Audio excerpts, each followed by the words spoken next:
മഹാനായ അബൂദർദാ റളിയല്ലാഹു അൻഹു പേരുകേട്ട ആബിദാണ്.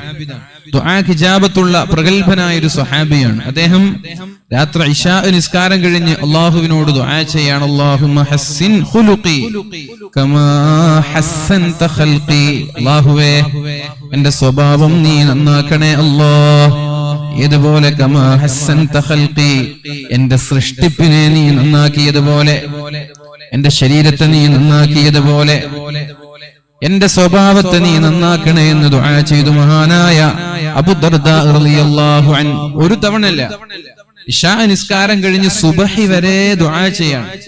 അപ്പോഴാണ് മഹാനായ ഉമ്മുദ്ദർദാ റളിയല്ലാഹു അൻഹാ ചോദിച്ചത്, അല്ലയോ അബൂദർദാ, എന്തേ നിങ്ങൾ ഇശാ നിസ്കാരം കഴിഞ്ഞ് സുബഹി വരെ ഒരൊറ്റ ഒരു ദുആഇനെ ആവർത്തിക്കാനുള്ള കാരണം?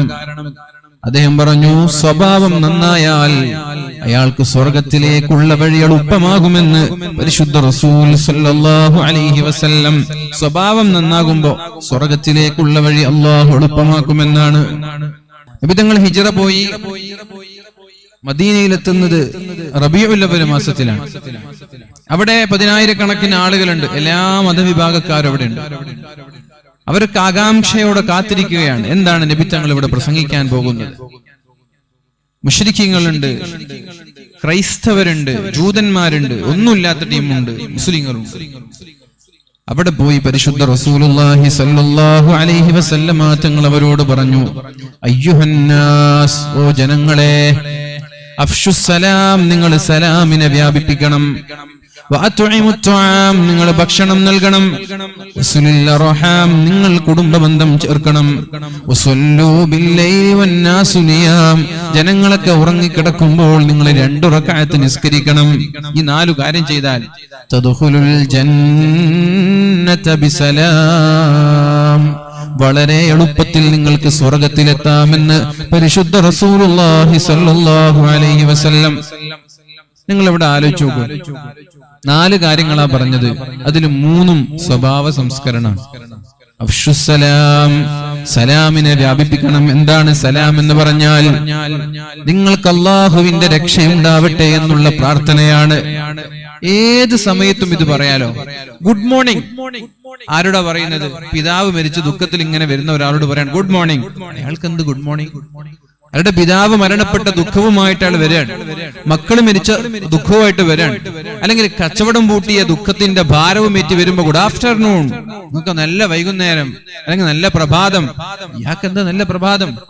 നേരെ മറിച്ച് മരിച്ച ഒരാൾ ഇങ്ങനെ വരുമ്പോ അസ്സലാമു അലൈക്കും, അള്ളാഹുവിന്റെ രക്ഷ നിങ്ങൾക്കുണ്ടാവട്ടെ, സമാധാനം നിങ്ങളിൽ ഉണ്ടാവട്ടെ. എത്ര നല്ല പ്രാർത്ഥനയാണത്.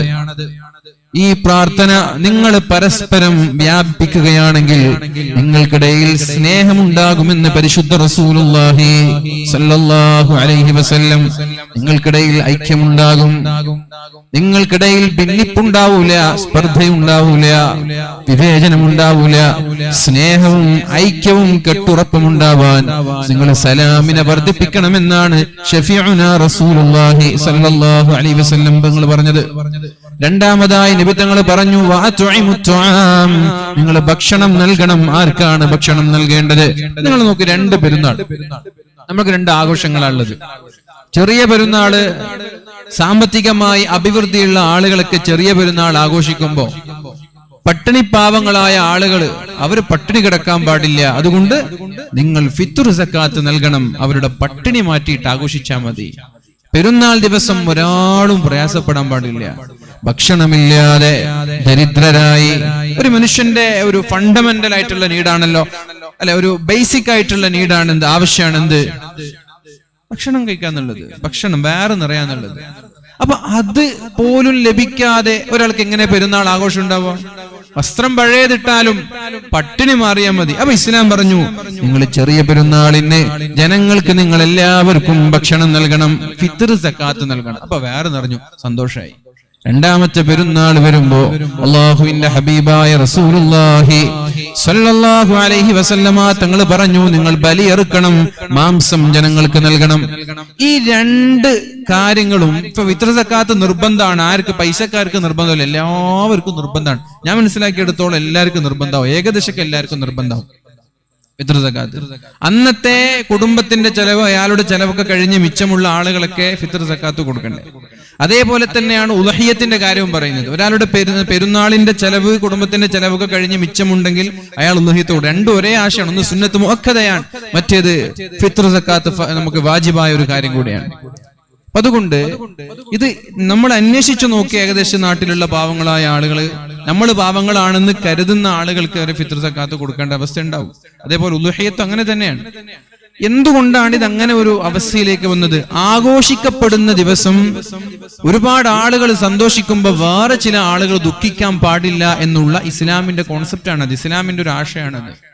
അപ്പോ നിങ്ങൾ ജനങ്ങൾക്ക് ഭക്ഷണം നൽകണം. ഭക്ഷണം നൽകിയാൽ തദ്ഖുലുൽ ജന്നത ബിസലാം, സ്വർഗ്ഗത്തിലേക്കുള്ള വഴി അല്ലാഹു എളുപ്പമാക്കുമെന്ന് പരിശുദ്ധ റസൂലുള്ളാഹ്. പിന്നെയാണ് നബി തങ്ങൾ പറഞ്ഞത് സല്ലല്ലാഹു അലൈഹി വസല്ലം, സിലുൽ അർഹാം, നിങ്ങൾ കുടുംബബന്ധം ചേർക്കണം. കുടുംബബന്ധം വളരെ പ്രധാനമാണ്. ലോകത്തിന്റെ നിലനിൽപ്പ് കുടുംബബന്ധത്തിന്റെ കെട്ടുറപ്പിലാണ്. ഇപ്പൊ ഞാനും നിങ്ങളൊക്കെ പലപ്പോഴും തെറ്റു ചെയ്യാനുള്ളൊരു അവസരം ഉണ്ടാകുമ്പോൾ തെറ്റു ചെയ്യാത്തത് പടച്ചോനെ പേടിച്ചിട്ടല്ല, മാതാപിതാക്കളെ പേടിച്ചിട്ടാണ്. എന്നോട് തന്നെ ഒരുപാട് ആളുകൾ പറഞ്ഞിട്ടുണ്ട്, പല സമയത്തും തെറ്റ് ചെയ്യാൻ അവസരം വരുമ്പോ ഉപ്പാന്റെ മുഖം ഓർമ്മ വരും, ഉമ്മയുടെ മുഖം ഓർമ്മ വരും. ഇപ്പൊ ഞാനൊരു തെറ്റു ചെയ്ത് പിടിക്കപ്പെട്ടാൽ അവർക്കുണ്ടാകാൻ പോകുന്ന മാനസിക വിഷമം, അത് ആലോചിച്ചിട്ട് പല തെറ്റുകളിൽ നിന്നും ഞാൻ പിന്മാറിയിട്ടുണ്ടെന്ന് ഒരുപാട് ആളുകൾ പറഞ്ഞിട്ടുണ്ട്. പിന്നെ അള്ളാഹു നമുക്കൊരു പ്രതീക്ഷ ഉണ്ട്, പഠിച്ചോ പുറത്തുവരല്ലോ എന്നുള്ളൊരു പ്രതീക്ഷ. എന്നാൽ മാതാപിതാക്കൾക്കൊരു അപമാനം ഉണ്ടായാൽ മരിക്കുന്നത് വരെ അവർ കണ്ണീര് കൊണ്ട്, അല്ലെങ്കിൽ നമ്മളെ കുറിച്ച് ആലോചിച്ചൊരു വിഷമം അവരുടെ കൽബിൽ ഉണ്ടാവൂലേ എന്നൊരു പേടി കാരണം. ഇതാണ് ഈ കുടുംബ ബന്ധം ചേർക്കാൻ ഇസ്ലാം പറയാൻ കാരണം. ഇപ്പൊ സ്കൂളിലും കലാലയങ്ങളിലൊക്കെ നിങ്ങൾ ചിന്തിച്ചു നോക്കി, എന്താ അവിടെയൊക്കെ നടക്കുന്നത്? ക്യാമ്പസുകളിലും കലാലയങ്ങളിലും ഇപ്പൊ സ്വതന്ത്ര ചിന്താവാദികളായാലും യുക്തിവാദികളായാലും നിരീശ്വരവാദികളായാലും അവരൊക്കെ കുടുംബത്തിന്റെ കെട്ടുറപ്പ് തകർക്കാനുള്ള പരിശ്രമത്തിലാണ്. നീയും നിന്റെ ഉപ്പയും തമ്മിൽ എന്താ ബന്ധം? അങ്ങനെയാണ് ചോദിക്കുക. ലിബറൽ വാദികൾ, സ്വതന്ത്ര ചിന്താഗതിക്കാർ, നിനക്ക് നിന്റെ ഉമ്മയുമായിട്ട് എന്ത് ബന്ധം? അവരവരുടെ സുഖത്തിന് വേണ്ടി പരസ്പരം കണ്ടുമുട്ടി, അതിൽ ഒരു അപ്രതീക്ഷിതമായിട്ട് നീ ഉണ്ടായി. അവരുടെ സുഖത്തിന് വേണ്ടി അവർ കണ്ടുമുട്ടിയപ്പോ നീ ഉണ്ടായി. അതുകൊണ്ട് നിനക്കെന്തിന് അവരോട് കമ്മിറ്റ്മെന്റ് വേണം? അവരോട് നിനക്കെന്തിനൊരു ബന്ധം വേണം എന്ന ഒരു ചോദ്യം ഇന്ന് ആഗോളതലത്തിൽ ഉയർന്നു വരികയാണ്. നിനക്ക് നിന്റെ ഉമ്മയോട് കടപ്പാടൊന്നും വേണ്ട. നിനക്ക് യുവർ ഡ്രസ് യുവർ ചോയ്സ്, നിന്റെ വസ്ത്രം നിന്റെ തീരുമാനമാണ്. യുവർ സെക്സ് യുവർ ചോയ്സ്, നിന്റെ സെക്സ് എന്ന് പറഞ്ഞാൽ നിന്റെ ലൈംഗിക താല്പര്യം, അത് നിന്റെ ചോയ്സാണ്. നീ ആരെ കല്യാണത്തിന് തെരഞ്ഞെടുക്കണം, അത് നിന്റെ ചോയ്സാണ്. അതിൽ മാതാപിതാക്കൾ ഇടപെടരുത്. നിന്റെ വസ്ത്രം നിന്റെ ഇഷ്ടമാണ്, നിന്റെ മാതാപിതാക്കൾ ഇടപെടരുത്. ഇങ്ങനെ വരുത്തി തീർക്കുന്നത് ഇവിടെ ഒരുപാട് അനാചാരങ്ങളും തിന്മകളും വ്യാപകമാവാൻ കാരണമാകും. കാരണം എന്തേ? ഉമ്മയും ഉപ്പയും നമ്മൾക്കൊരു ബന്ധമില്ലെങ്കിൽ പിന്നെ നമ്മൾക്ക് ആരോടാ കമ്മിറ്റ്മെന്റ് ഉണ്ടാവുക? നാട്ടിൽ വന്ന് ആരെങ്കിലും ചോദിക്കാൻ വന്നാ നീ പോയി പണി നോക്കുന്നല്ലേ പറയാ. ഉമ്മമാരോട് ഉപ്പമാരോട് അങ്ങനെ പറയാൻ പറ്റില്ലല്ലോ. അതുകൊണ്ട് കുടുംബബന്ധം ചേർക്കണം. ഈ 3 കാര്യങ്ങളാണ് ആദ്യമായിട്ട് നബിത്തങ്ങൾ മദീനയിൽ പോയിട്ട് പറഞ്ഞത്. ഇതൊക്കെ നിങ്ങൾ സലാം പറഞ്ഞ സ്നേഹം ഉണ്ടാവും, ഐക്യം ഉണ്ടാവും. ഭക്ഷണം കൊടുത്ത നാട്ടിലെല്ലാവരും പട്ടിണി മാറും. ഒരു മനുഷ്യന്റെ വളരെ പ്രധാനപ്പെട്ട ആവശ്യമാണ് വയറുനിറയാന്നുള്ളത്. സിലുൽ അർഹാം, കുടുംബബന്ധം ചേർത്താൽ 2 പ്രത്യേകതയുണ്ട്. പരിശുദ്ധ റസൂലുള്ളാഹി സ്വല്ലല്ലാഹു അലൈഹി വസല്ലം തങ്ങൾ പറഞ്ഞു, മൻ സർറഹു അയ്യുബ്സത ലഹു ഫീ റിസ്ഖിഹി വയുൻസഅ ലഹു ഫീ അഥരിഹി, നിങ്ങൾക്ക് നിങ്ങളുടെ റിസ്ഖിൽ വിശാലത വേണമെന്ന് നിങ്ങൾ ആഗ്രഹിക്കുന്നുവെങ്കിൽ, വയുൻസഅ ലഹു ഫീ അഥരിഹി, അവന്റെ ആയുസ്സിൽ വർധനവുണ്ടാവണമെന്ന് നിങ്ങൾ ആഗ്രഹിക്കുന്നുവെങ്കിൽ, ആരോഗ്യത്തോടുകൂടിയുള്ള ഇസ്സത്തോടുകൂടിയുള്ള ദീർഘായുസ് വേണമെന്ന് ആഗ്രഹിക്കുന്ന ആളുകൾ. ഇപ്പൊ നമ്മൾ 2 കാര്യങ്ങളാണ് നമ്മൾക്ക് വളരെ പ്രധാനം. 100 കൊല്ലം ജീവിക്കുന്നു, പക്ഷെ അയാൾ 50 വർഷവും കിടപ്പിലാണെങ്കിൽ അയാളുടെ ജീവിതത്തിൽ എന്തർത്ഥമാണുള്ളത്? അല്ലെ? ഒരു മനുഷ്യൻ 100 വയസ്സുവരെ ജീവിക്കുന്നു, 50 വർഷവും കിടപ്പിലാണ്. മൂക്കിലും വയറിലൊക്കെ കുറെ പൈപ്പുകളുണ്ട്, കുടലുകളുണ്ട്. എന്താ കാര്യം? അല്ലെങ്കിൽ പാരലൈസ്ഡ് ആയിട്ട് ജീവിക്കുന്ന ഒരാളാണ്. സ്ട്രെസ് വന്നു, അല്ലെങ്കിൽ സ്ട്രോക്ക് വന്നു, ഞരമ്പ് പൊട്ടി, അറ്റാക്ക് വന്നു, അങ്ങനെ പല പ്രയാസങ്ങൾ കൊണ്ട് ജീവിക്കുന്ന ആളുകൾ. ആ ജീവിതത്തിൽ അർത്ഥമില്ലാതെ അള്ളാഹുവിന്റെ പരീക്ഷണമാണെന്ന് ചിന്തിച്ച് ക്ഷമിച്ച് ജീവിച്ചാൽ പാരത്രിക ലോകത്ത് അള്ളാഹു ഉന്നതമായ ദർജ തരുന്ന. അതുകൊണ്ട് നമ്മൾ അള്ളാഹുവിനോട് ആഫിയത്തിനെയും ആരോഗ്യത്തെയും ചോദിക്കണമെന്ന് നിരന്തരമായി നബി തങ്ങൾ ആവശ്യപ്പെട്ടിട്ടുണ്ട്. സല്ലല്ലാഹുൽ ആഫിയ, നിങ്ങൾ അല്ലാഹുവിനോട് ആഫിയത്തിനെ ചോദിക്കണം, ആരോഗ്യത്തെ ചോദിക്കണം. കാരണം ഒരു മനുഷ്യന് ഈമാൻ കഴിഞ്ഞാൽ അയാൾക്ക് ലഭിക്കുന്ന ഏറ്റവും വലിയ നിഅമത്ത് ആരോഗ്യമാണെന്ന് പരിശുദ്ധ റസൂലുള്ളാഹി സ്വല്ലല്ലാഹു അലൈഹി വസല്ലം. ഈമാൻ കഴിഞ്ഞാൽ അടുത്ത നിഅമത്ത് ആഫിയത്താണ്. ആരാ പറഞ്ഞത്? ശഫീഉനാ റസൂലുള്ളാഹി സ്വല്ലല്ലാഹു അലൈഹി വസല്ലം. അത്ര ഇമ്പോർട്ടൻസ്, അത്ര പ്രാധാന്യം ഇസ്ലാം ആരോഗ്യത്തിന് കൊടുക്കുന്നുണ്ട്. നമ്മൾക്ക് എന്താ, നമ്മൾ ദുആ ചെയ്യാറില്ല, അൽഹംദുലില്ലാഹില്ലദീ അൻഅമ അലൈനാ വഹദാനാ ഇലാ ദീനിൽ ഇസ്ലാം. അല്ലാഹുവേ, എനിക്ക് ഹിദായത്ത് തന്നതിൽ ഞാൻ നിനക്ക് സർവസ്തുതിയും നൽകുകയാണ്. ആദ്യമായി നമ്മളൊരു മുസ്ലിമായതിൽ അല്ലാഹുവേ നിനക്ക് സർവസ്തുതിയും. രണ്ടാമത്തെ നിഅമത്ത്, അല്ലാഹുവേ എനിക്ക് നീ ആഫിയത്ത് തന്നുവല്ലോ, എനിക്ക് നീ ആരോഗ്യം തന്നുവല്ലോ, അതിനും നമ്മൾ അല്ലാഹുവിനെ സ്തുതിക്കണം. നബി തങ്ങൾ പറയാണ്, അല്ലാഹു തആല ഒരു മനുഷ്യന് ഈമാൻ നൽകിയാൽ അതിനുശേഷം അയാൾക്ക് ലഭിക്കുന്ന രണ്ടാമത്തെ നിഅമത്ത് ആഫിയത്താണ്, ആരോഗ്യമാണ്. അതുകൊണ്ട് നിങ്ങൾ അല്ലാഹുവിനോട് ആരോഗ്യത്തെ ചോദിച്ചുകൊണ്ടേ ഇരിക്കണമെന്ന് ശഫീഉനാ റസൂലുള്ളാഹി സ്വല്ലല്ലാഹു അലൈഹി വസല്ലം. അല്ലാഹുവേ എനിക്ക് നീ ആഫിയത്ത് തരണേ അല്ലാഹ്. നബി തങ്ങൾ പഠിപ്പിച്ച ദുആകൾ നിങ്ങൾ അരിച്ചു പെറുക്കിക്കോ. ഏകദേശം എല്ലാ ദുആകളിലും ആഫിയത്തിന് വേണ്ടിയിട്ടുള്ളൊരു തേട്ടം കാണാൻ കഴിയും, ഒരു ചോദ്യം കാണാൻ കഴിയും. പ്രഭാത ദിക്റുകളുണ്ട്, പ്രദോഷത്തിലെ ദിക്റുകളുണ്ട്, നിസ്കാരത്തിലുള്ള ദുആകളുണ്ട്, സുജൂദിന്റെ ഇടയിലുള്ള ഇഫ്തിറാഷിന്റെ ദുആ ഉണ്ട്, ഖുനൂത്തിലുള്ള ദുആ ഉണ്ട്. എല്ലാ ദുആകളിലും അല്ലാഹുവിന്റെ ഹബീബായ നബി തങ്ങൾ ആഫിയത്തിനെ ചോദിച്ചത് നമ്മൾക്ക് കാണാൻ കഴിയും. അതുകൊണ്ട് പ്രിയപ്പെട്ടവരെ, ആഫിയത്ത് വളരെ പ്രധാനമാണ്, ആരോഗ്യം വളരെ പ്രധാനമാണ്. അപ്പൊ നബി തങ്ങൾ പറയുന്ന ഈ ഒരു ഹദീസ് നിങ്ങൾ ശ്രദ്ധിച്ചു നോക്ക്. മൻ സറഹു, നിങ്ങൾ ആഗ്രഹിക്കുന്നുവെങ്കിൽ, അയ്യുബ്സത ലഹു ഫീ റിസ്ഖിഹി, നിങ്ങളുടെ റിസ്ഖിൽ വിശാലത വേണം എന്ന് നിങ്ങൾ ആഗ്രഹിക്കുന്നുവെങ്കിൽ. എന്താണ് റിസ്ഖ് എന്ന് പറഞ്ഞാൽ? റിസ്ഖ് എന്ന് പറഞ്ഞാൽ എന്താണ്? ഭക്ഷണാണോ? നമ്മൾ റിസ്ഖ് എന്ന് പറഞ്ഞ ഭക്ഷണമായിട്ടാ കാണുക. മക്കള് റിസ്ഖാണ്, വസ്ത്രം റിസ്ഖാണ്, വീട് റിസ്ഖാണ്, വാഹനം റിസ്ഖാണ്, കണ്ണും കാതും റിസ്ഖാണ്, കൈയും കാലും റിസ്ഖാണ്. അതുകൊണ്ട് മൻ സറഹു അയ്യുബ്സത ലഹു ഫീ റിസ്ഖിഹി, ഒരാളുടെ റിസ്ഖിൽ വിശാലത വേണം എന്നൊരാൾ ആഗ്രഹിക്കുകയാണെങ്കിൽ, അഥവാ അതിൽ തന്നെ പെട്ടു അയാളുടെ ആരോഗ്യം, അയാളുടെ ഇസ്സത്ത്. മറ്റൊരാളുടെ മുമ്പിൽ കൈനീട്ടാതെ അന്തസ്സോടെ ജീവിക്കാൻ ഒരാൾ ആഗ്രഹിക്കുന്നുവെങ്കിൽ, രണ്ടാമത് പറഞ്ഞു, അതേപോലെ തന്നെ നിങ്ങൾക്ക് ദീർഘായുസ് വേണം എന്ന് നിങ്ങൾ ആഗ്രഹിക്കുന്നുവെങ്കിൽ,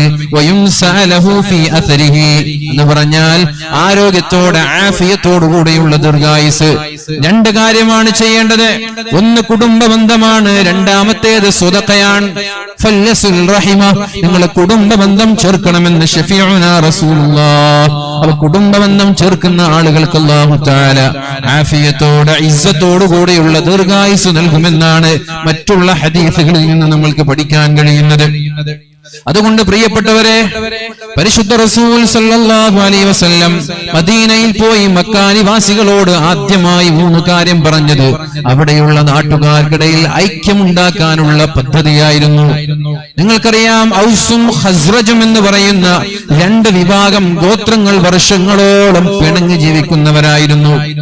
അതിനെ മുതലെടുത്ത് ജീവിക്കുന്ന ജൂതന്മാരായ ആളുകള് ഈ ഒരു പിണക്കത്തെ, ഈ ഒരു ഭിന്നിപ്പിനെ മുതലെടുത്ത് അവിടെ നേതാക്കന്മാരായി നിൽക്കുന്ന ജൂതന്മാരായ ആളുകളെ, അത്തരം ആളുകളെ നബി സല്ലല്ലാഹു അലൈഹി വസല്ലമ തങ്ങൾ സാമൂഹിക മേഖലകളിൽ നിന്ന് അകറ്റി നിർത്തി എല്ലാവർക്കും ഇടയിൽ ഐക്യമുണ്ടാക്കാനാണ് നബി തങ്ങൾ ശ്രമിച്ചത്.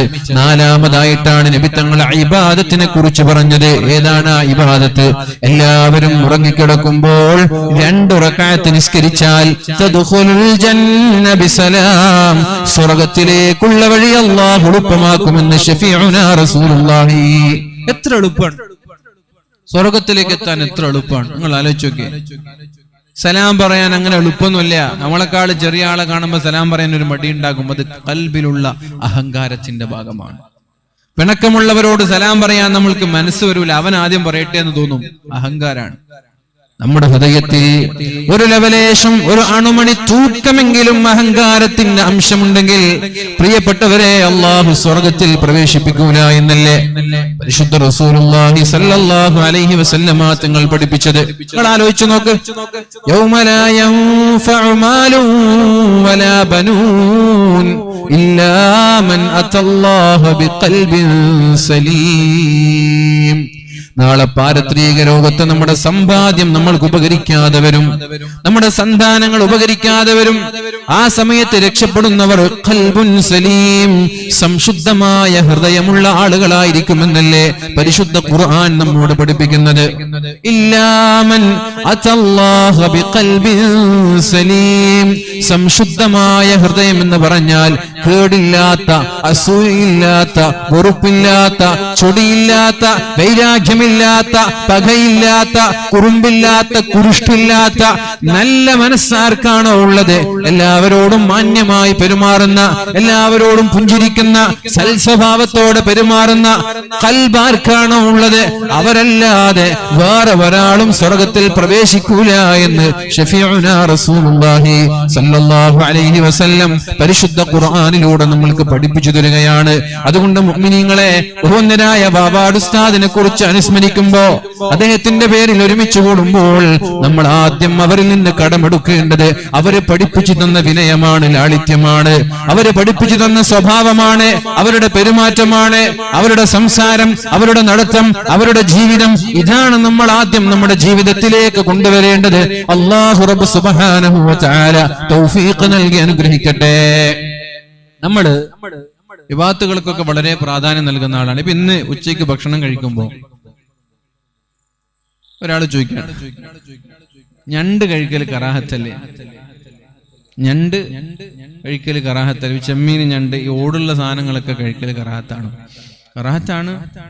പക്ഷെ ഈ കറാഹത്താണോ എന്ന് ചോദിക്കുന്ന നമ്മള് ആ ഭക്ഷണം കഴിക്കുന്നതിനിടയിൽ മനുഷ്യന്റെ പച്ച മാംസം ഒരു മടിയില്ലാതെ തിന്നുന്നവരാണ്.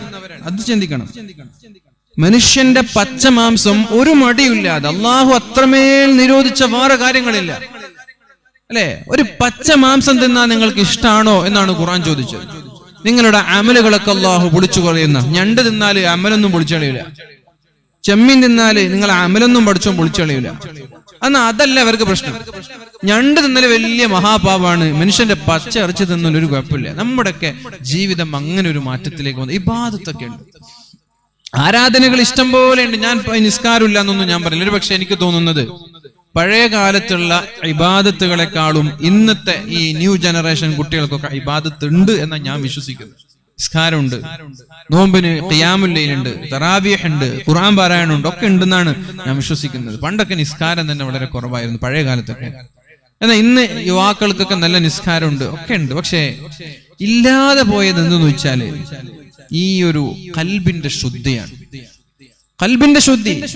പൈസ ഉണ്ടാക്കാൻ വേണ്ടി എന്തിനും മുടിക്കാത്തൊരു വിഭാഗമായിട്ട് നമ്മൾ മാറുന്നു. അടുത്തിട്ട് ഒരു വലിയൊരു കൊലപാതകം നടന്നു, സ്വർണ്ണക്കടത്തുമായി ബന്ധപ്പെട്ട്. ആ കൊലപാതകം നടന്നു, പ്രതികളെ പിടിച്ചപ്പോ നാട്ടുകാരൊക്കെ അത്ഭുതപ്പെട്ടു പോയി. നാട്ടുകാർ പറയാണ്, എത്ര നല്ല ചെറുപ്പക്കാരായിരുന്നവരെ, പള്ളിയിലൊക്കെ കൃത്യമായി നിസ്കരിക്കാൻ വരുന്നവരാണ്. ഇത് നാട്ടുകാർ പറഞ്ഞു, ഇത്ര നല്ല ചെറുപ്പക്കാരായിരുന്നവര്, പള്ളിയിലൊക്കെ കൃത്യമായി നിസ്കരിക്കാൻ വരുന്ന നല്ലൊരു ദീനീ ബോധമുള്ള ചെറുപ്പക്കാരാണ്. നിങ്ങൾ ചിന്തിച്ചോക്കെ, ഇങ്ങനൊരു ദീനീ ബോധമുള്ള പള്ളിയിലേക്ക് നിസ്കരിക്കാൻ വരുന്ന ഒരു ചെറുപ്പക്കാരനെ, ഒരു പാവം ചെറുപ്പക്കാരനെ അടിച്ചടിച്ചടിച്ചടിച്ചടിച്ച് അവന്റെ എല്ലുകൾ പോലും ദ്രവിച്ചു പോകുന്ന രീതിയിൽ, അല്ലെങ്കിൽ എന്താ പറയാ, തകർന്നു പോകുന്ന രീതിയിൽ അടിച്ച് കൊല്ലാനുള്ള കഴിവുണ്ടാവോ? ഖൽബ് ശുദ്ധിയല്ലാത്തത് കൊണ്ടല്ല. ഖൽബ്, ആ പ്രവാചകൻ സല്ലല്ലാഹു അലൈഹി വസല്ലമ തങ്ങൾ പഠിപ്പിച്ച ആ ഒരു സ്വഭാവം അവരുടെ ഖൽബിൽ ഇല്ലാത്തത് കൊണ്ടല്ലേ. നമ്മൾക്ക് എങ്ങനെയാ മറ്റൊരാളെ വേദനിപ്പിക്കാൻ കഴിയുക? ഇപ്പൊ ഈ ഞണ്ടിനെ കുറിച്ചും ചെമ്മീനെ കുറിച്ചൊക്കെ ചർച്ച ചെയ്യുന്ന ആളുകള് ഏതെങ്കിലും ക്യാമ്പസിൽ പോയിട്ട് പഠിക്കാൻ വേണ്ടി ചെന്നാൽ ഡിഗ്രി സെക്കൻഡ് ഇയർ ആകുമ്പോൾ അവരുടെ പണി എന്താണ്? ഡിഗ്രി ഫസ്റ്റ് ഇയർ പുതിയ തുടക്കക്കാർ, ന്യൂ കമേഴ്സ്, പുതിയതായിട്ട് കോളേജിലേക്ക് വരുന്ന ചെറുപ്പക്കാരെ റാഗ് ചെയ്യാന്നുള്ളൊരു സംസ്കാരം എല്ലാ കോളേജുകളിലുണ്ട്. മുസ്ലിം മാനേജ്മെന്റ് നടത്തുന്ന സ്ഥാപനങ്ങളിൽ വരെ സീനിയേഴ്സ് ജൂനിയേഴ്സിനെ വളരെ നിഷ്ഠൂരമായി റാഗ് ചെയ്യുന്നുണ്ടെന്നാണ്. അവനെ മുടി വെട്ടിയാലേ നീ എന്തിനാടാ ഇങ്ങനെ മുടി വെട്ടിയത് എന്ന് പറഞ്ഞ് ട്രിമ്മർ കൊണ്ടുവന്നിട്ട് മുടി മൊട്ടയടിപ്പിച്ചു കൊടുക്കുക. അവൻ കുറച്ച് മോഡലാക്കി താടി വെട്ടി വന്ന താടി മുഴുവനും വടിച്ചു കൊടുക്കുക. അവന്റെ ഡ്രസ്സൊന്ന് കാണുമ്പോൾ കുറച്ച് സ്റ്റൈലായിട്ട് തോന്നിയാല് അവന്റെ വസ്ത്രം കീറുക. അവനെ കൊണ്ട് ഹോട്ടലിൽ കൊണ്ടുപോയിട്ട് 1000-ഉം 2000-ന്റെയും ഭക്ഷണം കഴിച്ച് അവനെ കൊണ്ട് ബില്ല് പേ ചെയ്യിപ്പിക്കാൻ പറയാ. ഇതൊക്കെ നമ്മുടെ ക്യാമ്പസുകളിൽ നടക്കുന്ന റാഗിംഗ് ആണ്. ആരാണ്? ഉത്തമ സമുദായത്തിന്റെ ആളുകളായ നമ്മൾ. അപ്പൊ ഞാൻ പറയുന്നത് ഇബാദത്തുണ്ട്. ഇവരൊക്കെ രാത്രി പരിശുദ്ധമായ റമദാനിൽ 20 റക്അത്ത് തറാവീഹ് നിസ്കരിച്ചവരാണ്. 8 വേണോ 20 വേണോ എന്ന് ചർച്ച വന്നപ്പോ 8 പറ്റൂല, 20 തന്നെ വേണം, ഹറമിലൊക്കെ 20 അല്ലേ എന്നൊക്കെ പറഞ്ഞ് സുന്നത്ത് നിസ്കരിക്കാൻ പോയി പിറ്റേ ദിവസം കോളേജുകളിൽ പോയി ഒരു മടിയുമില്ലാതെ റാഗ് ചെയ്യുന്നവർ. ഞാൻ ഈ അടുത്ത് ഫേസ്ബുക്കിൽ ഒരു വാർത്ത വായിച്ചിരുന്നു. ചൈനയിൽ പോയിട്ട് ഏതോ ഒരു വസ്ത്രത്തിന്റെ കോപ്പി ഉണ്ടാക്കാൻ വേണ്ടി, കോപ്പി സാധനങ്ങൾക്ക് വേണ്ടി ചൈനയിൽ പോയി അദ്ദേഹം കച്ചവടം ചെയ്തു, സാധനങ്ങളൊക്കെ വാങ്ങി. ഗൾഫ് രാജ്യങ്ങളിലേക്ക് വരുന്നതിന് മുമ്പ് ഭക്ഷണം കഴിക്കാനിരിക്കുമ്പോ ഹലാൽ ഫുഡ് എവിടെ എന്ന് തേടി പോവാ. ഹലാൽ ഫുഡ് എവിടെയെന്ന് ആലോചിച്ച് നോക്കി. ഇയാള് ചെയ്തത് പക്ക ഹറാമാണ്, പാടില്ലാത്തതാണ്. അഥവാ ഒരു മനുഷ്യനെ ഒറിജിനൽ ആണെന്ന് പറഞ്ഞ് കോപ്പി സാധനങ്ങൾ കൊടുക്കുന്നത് പരിശുദ്ധ ഇസ്ലാമിൽ, പരിശുദ്ധ ദീനിൽ ശക്തമായ തെറ്റാണത്. കോപ്പി സാധനങ്ങൾ കൊണ്ടുവരാ എന്നിട്ട് ഒറിജിനൽ ആണെന്ന് പറഞ്ഞ് വിൽക്കുക, അത് ഇസ്ലാമിൽ ഹറാമായ സമ്പാദ്യമാണ്. കോപ്പി ആണെന്ന് പറഞ്ഞ് വിൽക്കുന്നത് പോലും നമ്മൾ പഠിക്കേണ്ട ഒരു വിഷയമാണ്. പാടുണ്ടോ ഇല്ലേ എന്ന്. ഉദാഹരണം പറഞ്ഞാല് ഇപ്പൊ ഒരു അഡിഡാസിന്റെ ഒരു ടീഷർട്ട്, അത് അവരുടെ കമ്പനി, അവർ ബ്രാൻഡായി, അവർ എസ്റ്റാബ്ലിഷ്ഡ് ആയി, എന്നിട്ട് അവർ ടീഷർട്ടിന് ഒരു 700-800 രൂപ വിലയുണ്ടെങ്കിൽ നമ്മൾ സാധാ ഒരു ടീഷർട്ട് ഉണ്ടാക്കി അതിൽ അഡിഡാസ് എന്ന് ടൈപ്പ് ചെയ്ത് കൊടുക്കാൻ. ഇത് നമ്മൾ എങ്ങനെയാണ് ഇവര് പാറ്റന്റ് എടുത്തൊരു പേര് നമ്മുടെ ടീഷർട്ടിലേക്ക് ചേർക്കുക? അവർ എസ്റ്റാബ്ലിഷ്ഡ് ആയതിന് ഒരു പ്രൊമോഷന് വേണ്ടി ഒരുപാട് കോടികൾ വലിച്ചെറിഞ്ഞു. എന്നിട്ട് മാർക്കറ്റ് പിടിച്ച ഒരു ബ്രാൻഡഡ് ആയിട്ടുള്ള ഒരു ബിസിനസിന്റെ ഒരു കോപ്പി നമ്മൾ ഉണ്ടാക്കും. എന്നിട്ട് അവരുടെ പേര്, അവരുടെ സമ്മതം പോലും ഇല്ലാതെ നമ്മൾ ടീഷർട്ടിൽ എഴുതി വെക്കുക. എന്നിട്ട് നമ്മൾ അതിനെ കച്ചവടം. അതുപോലും പാടുണ്ടോ ഇല്ലേ എന്ന് നമ്മൾ ചർച്ച ചെയ്യേണ്ട ഒരു സാഹചര്യമാണ്. അങ്ങനെ ഇരിക്കുമ്പോഴാണ് കോപ്പി സാധനങ്ങൾ കൊണ്ടുവന്ന് ഒറിജിനൽ ആണെന്ന് പറഞ്ഞ് നമ്മൾ വിൽക്കുന്നത്. കച്ചവടത്തിലുള്ള കൃത്രിമത്വം പരിശുദ്ധ റസൂലുള്ളാഹി സ്വല്ലല്ലാഹു അലൈഹി വസല്ലമ തങ്ങൾ പറഞ്ഞു, കച്ചവടത്തിൽ കൃത്രിമത്വം കാണിച്ചാൽ, അഥവാ അന്ന് നബി തങ്ങൾ ഉപയോഗിച്ച പദം ഏറ്റക്കുറിച്ചിലുണ്ട്, തൂക്കത്തിലും അളവിലും ഏറ്റക്കുറിച്ചിലുണ്ടാക്കുക. എന്നാൽ ഇന്ന് എല്ലാ കച്ചവടവും തൂക്കുന്ന കച്ചവടമല്ല, വസ്ത്രം എന്നുള്ളത് തൂക്കുന്ന കച്ചവടമല്ല. അഥവാ അതിൽ കൃത്രിമത്വം കാണിക്കുന്നത് ക്ഷാമം ഉണ്ടാകുന്ന, സാമ്പത്തിക പ്രതിസന്ധി ഉണ്ടാകുന്നതാണ്. ചെലവിന് തികയാത്തൊരവസ്ഥ വരുന്ന, 1,00,000 രൂപ കിട്ടിയാലും ചെലവിന് തികയാത്തൊരവസ്ഥ ഉണ്ടാവും, ബറക്കത്തുണ്ടാവൂല. കച്ചവടത്തിൽ കൃത്രിമത്വം കാണിക്കുന്ന ആളുകൾ, വഞ്ചന ചെയ്യുന്ന ആളുകൾ, ചീറ്റ് ചെയ്യുന്ന ആളുകൾ, ഉപഭോക്താക്കളെ പറ്റിക്കുന്ന ആളുകൾ, അവർ കോടിക്കണക്കിന് സമ്പാദ്യങ്ങൾ ഉണ്ടാക്കി അവർക്ക് തികയാത്തൊരവസ്ഥ വരും, സാമ്പത്തികമായ പ്രതിസന്ധി ഉണ്ടാകും, ക്ഷാമമുണ്ടാകും എന്നൊക്കെ പരിശുദ്ധ റസൂലുള്ളാഹി സ്വല്ലല്ലാഹു അലൈഹി വസല്ലം. ഇപ്പൊ ഞാൻ പറഞ്ഞു വരുന്നത്, ഭക്ഷണം കഴിക്കാൻ ഹലാലായ ഹോട്ടൽ എവിടെയെന്ന് തേടിപ്പോകുന്ന ആളുകൾ, തിന്നുമ്പോ ഹലാൽ ഫുഡ് വേണം അവർക്ക്, അറുത്തതേ ഞാൻ തിന്നു, അറുക്കാത്തത് തിന്നൂല എന്ന് പറഞ്ഞ ഹലാൽ ഫുഡ് തേടിപ്പോവാൻ. പക്ഷെ ഇവനുണ്ടാക്കുന്ന സമ്പാദ്യങ്ങൾ മുഴുവനും ഹറാമാണ്. അപ്പൊ ഈ ഒരു രീതിയിലാണ് ഇന്നത്തെ നമ്മുടെയൊക്കെ വളർച്ച. അങ്ങനെയാണ്. അപ്പൊ നമ്മൾ ശ്രദ്ധിക്കേണ്ടത് എന്താണ്? ഏറ്റവും കൂടുതൽ പ്രാധാന്യം കൊടുക്കേണ്ടത്, ഏറ്റവും കൂടുതൽ ഇമ്പോർട്ടൻസ് കൊടുക്കേണ്ടത് അള്ളാഹുമായിട്ടുള്ള ഇബാദത്തുകളെക്കാളും ഒരു മനുഷ്യനോട് പെരുമാറുമ്പോൾ അവർക്കൊരു പ്രയാസം ഉണ്ടാവരുത് എന്നതിന് തന്നെയാണ്.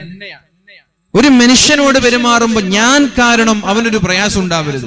പരിശുദ്ധ റസൂലുള്ളാഹി സ്വല്ലല്ലാഹു അലൈഹി വസല്ലമ തങ്ങൾ പറഞ്ഞു, ലാ യുഅ്മിനു അഹദുക്കും, നിങ്ങളിൽപ്പെട്ട ഒരാളും വിശ്വാസിയാവൂല. ഏതുവരെ വിശ്വാസിയാവൂല? നീ ഇഷ്ടപ്പെടുന്നതെല്ലാം നിന്റെ അയൽവാസിക്കും അല്ലെങ്കിൽ നിന്റെ സഹോദരന് ഇഷ്ടമുണ്ട് എന്ന് വിശ്വസിക്കുന്നത് വരെ. എന്തൊക്കെയാണോ നീ ഇഷ്ടപ്പെടുന്നത് അത് നിന്റെ അയൽവാസിക്കും ഇഷ്ടമാണ്. എന്താണ് നിനക്കിഷ്ടമില്ലാത്തത് അത് നിന്റെ അയൽവാസിക്കും ഇഷ്ടമില്ല എന്ന് വിശ്വസിക്കുന്നത് വരെ നിങ്ങളിൽ ഒരാളും മുഅ്മിനാവൂല എന്ന് പരിശുദ്ധ റസൂലുള്ളാഹി സ്വല്ലല്ലാഹു അലൈഹി വസല്ലം. എന്താണ് മുസ്ലിം എന്ന് പറഞ്ഞാൽ? അൽ മുസ്ലിമു മൻ സലിമൽ മുസ്ലിമൂന മിൻ ലിസാനിഹി വയദിഹി. നമ്മുടെ കൈകൾ കൊണ്ട് മറ്റൊരാൾക്ക് പ്രയാസം ഉണ്ടാവാൻ പാടില്ല, നമ്മുടെ നാവ് കൊണ്ട് മറ്റൊരാൾക്ക് പ്രയാസം ഉണ്ടാവാൻ പാടില്ല. അങ്ങനെ ജീവിക്കുന്നവരാണ് മുസ്ലിം എന്ന് ഷഫീഉനാ റസൂലുള്ളാഹി മുസ്ലിമിന്റെ ഡെഫിനിഷൻ ആണത്. മൻ സലിമൽ മുസ്ലിമൂന മിൻ ലിസാനിഹി വയദിഹി. ഞാൻ ചോദിക്കട്ടെ നിങ്ങളോട്, ഇന്ന് രാവിലെ മുതൽ ഈ സമയം വരെ ഞാൻ മറ്റൊരാളെ നാവ് കൊണ്ടോ കൈ കൊണ്ടോ വേദനിപ്പിച്ചിട്ടില്ല എന്ന് ഉറപ്പ് പറയാൻ പറ്റുന്ന എത്ര പേർ നമ്മുടെ സദസ്സിലുണ്ട്? ഒരു രസത്തിന് ചോദിക്കാൻ, ഇന്ന് സുബഹി മുതൽ ഇതുവരെ നാവ് കൊണ്ട് അല്ലെങ്കിൽ നമ്മുടെ കൈകൾ കൊണ്ട് മറ്റൊരാളെ വേദനിപ്പിച്ചിട്ടില്ല എന്ന് ഉറപ്പ് പറയാൻ ധൈര്യമുള്ള എത്ര ആളുകൾ നമ്മുടെ സദസ്സിലുണ്ട്? ഉണ്ടോ? ഉണ്ടെങ്കിൽ കൈപ്പൊക്കിക്കോളി, ഒന്ന് കാണാൻ വേണ്ടിയിട്ടാണ്. ആർക്കും ധൈര്യമില്ല. അതാണ് നമ്മൾ ഇന്ന് തഹജ്ജുദ് നിസ്കരിച്ച ആളുകൾ എത്ര ഉണ്ടെന്ന് വെച്ചാൽ നൂറുകണക്കിന് ആളുകൾ ഉണ്ടാവൂലേ? തഹജ്ജുദ് നിസ്കരിച്ചവർ. ഇന്നത്തെ ഒരു ജമാഅത്ത് നഷ്ടപ്പെടുത്താത്ത എത്ര പേരുണ്ടെന്ന് വെച്ചാൽ ഇവിടെ നൂറുകണക്കിന് ആളുകൾ ഉണ്ടാവും. പ്രത്യേകിച്ച് വയസ്സന്മാരായ ആളുകൾ നിങ്ങൾ ശ്രദ്ധിക്കണം, നമ്മളെല്ലാവരും ശ്രദ്ധിക്കണം. അല്ലാഹുവിന്റെ ഹബീബായ മുഹമ്മദുർ റസൂലുള്ളാഹി സല്ലല്ലാഹു അലൈഹി വസല്ലമ തങ്ങൾ മഹാനായ മുആദ് റളിയല്ലാഹു അൻഹുവിനോട് ഉപദേശിക്കുകയാണ്. മഹാനായ മുആദ് റളിയല്ലാഹു അൻഹുവിനെ ഉപദേശിക്കുകയാണ്. ആ സമയത്താണ് അല്ലാഹുവിന്റെ ഹബീബ് മഹാനായ മുആദ് റളിയല്ലാഹു അൻഹുവിനോട് ഇങ്ങനെ പറയുന്നത്, കുഫ അലൈക ഹാദാ. നാവ് പിടിച്ചു നബി തങ്ങൾ, നാവ് പുറത്തിട്ടിട്ട് കൈക്കൊന്ന് ഇങ്ങനെ നാവ് പിടിച്ചിട്ട് നബി തങ്ങൾ പറഞ്ഞു, കുഫ അലൈക ഹാദാ, ഇതിനെ സൂക്ഷിക്കണം മുആദേ, ഇതിനെ സൂക്ഷിക്കണം മുആദേ, ഇതിനെ സൂക്ഷിക്കണം. അപ്പൊ മഹാനായ മുആദ് തങ്ങൾ ചോദിച്ചു, ഇന്നാ ലമുആഖദൂന ബിമാ നതകല്ലം. നബിയെ, ഞങ്ങൾ സംസാരിക്കുന്ന സംസാരം കാരണത്താൽ അല്ലാഹു നാളെ ഞങ്ങളെ ശിക്ഷിക്കുമോ നബിയെ എന്ന് ചോദിക്കുകയുണ്ടായി. സംസാരം കൊണ്ട് അല്ലാഹു നാളെ ശിക്ഷിക്കുമോ എന്ന്. അപ്പൊ നബി തങ്ങൾ തിരിച്ചൊരു ചോദ്യം, സകിലത്ക ഉമ്മുക യാ മുആദ്. മുആദേ, നിങ്ങൾക്ക് നേരം വെളുത്തിട്ടില്ലേ? മുആദേ, നിങ്ങൾക്ക് ഇപ്പോഴും നേരം വെളുത്തിട്ടില്ലേ? സകിലത്ക ഉമ്മുക യാ മുആദ്. മുആദ് എന്നവരെ, നിങ്ങൾക്ക് നേരം വെളുത്തിട്ടില്ലേ? നാളെ ആരെങ്കിലും ഒരാൾ നാളെ ആരെങ്കിലും ഒരാൾ നരകത്തിലേക്ക് മൂക്കുകുത്തി വീഴുമെങ്കിൽ അത് അയാളുടെ നാവ് കാരണത്താൽ മാത്രമായിരിക്കുമെന്ന് ശഫീഉനാ റസൂലുള്ളാഹി സ്വല്ലല്ലാഹു അലൈഹി വസല്ലം. നിസ്കാരമുണ്ട് നമ്മൾക്ക്, നോമ്പുണ്ട് നമ്മൾക്ക്, സുന്നത്ത് നോമ്പുകളുണ്ട്. എല്ലാ സുന്നത്തായ കർമ്മങ്ങളും ചടങ്ങുകളും ചെയ്യുന്ന നമ്മൾ നമ്മുടെ നാവിനെ സൂക്ഷിക്കാറില്ല. പ്രിയപ്പെട്ടവരെ, അല്ലാഹു റബ്ബ് സുബ്ഹാനഹു വ തആല നാവിനെ സൂക്ഷിക്കാനുള്ള തൗഫീക്ക് നമ്മൾക്ക് നൽകുമാറാവട്ടെ. ഇൻഷാ അല്ലാഹ് വളരെ നല്ല ലക്ഷ്യത്തോടുകൂടി നടത്തുന്ന ഒരു പരിപാടിയാണ്.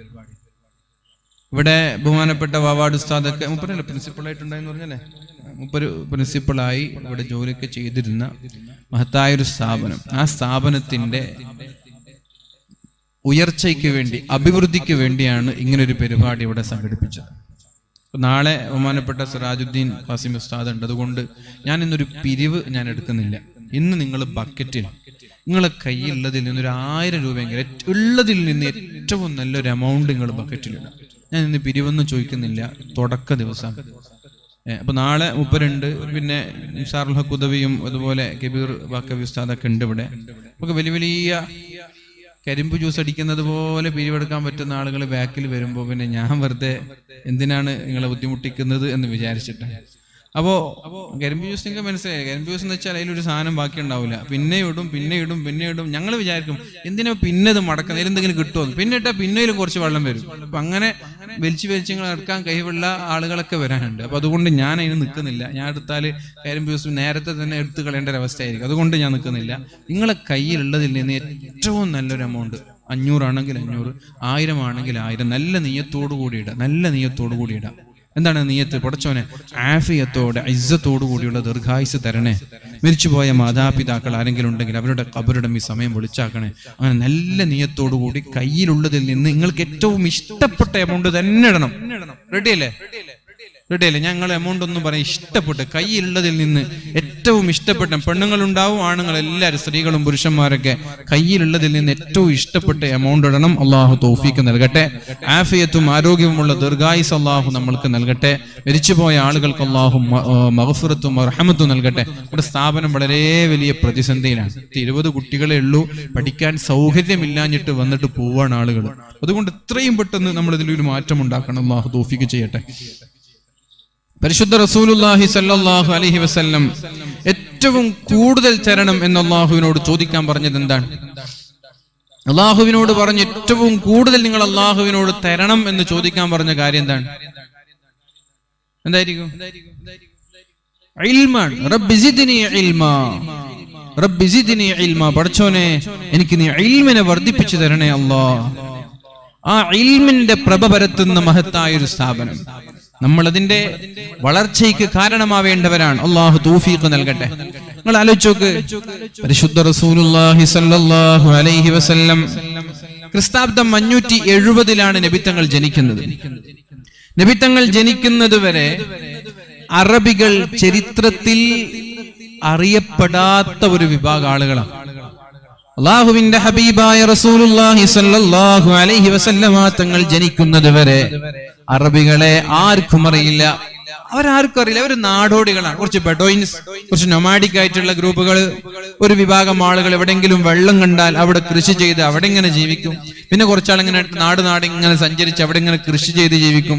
അവരുടെ പ്രധാനപ്പെട്ട തൊഴിൽ എന്ന് പറയുന്നത് ആടിനെ മേയ്ക്കുക, ഒട്ടകത്തെ മേയ്ക്കുക, ഇങ്ങനെയൊക്കെയായിരുന്നു. അവർക്ക് പിന്നെ സാഹിത്യ മേഖലയിൽ തിളങ്ങി നിൽക്കുന്ന ആളുകളില്ല.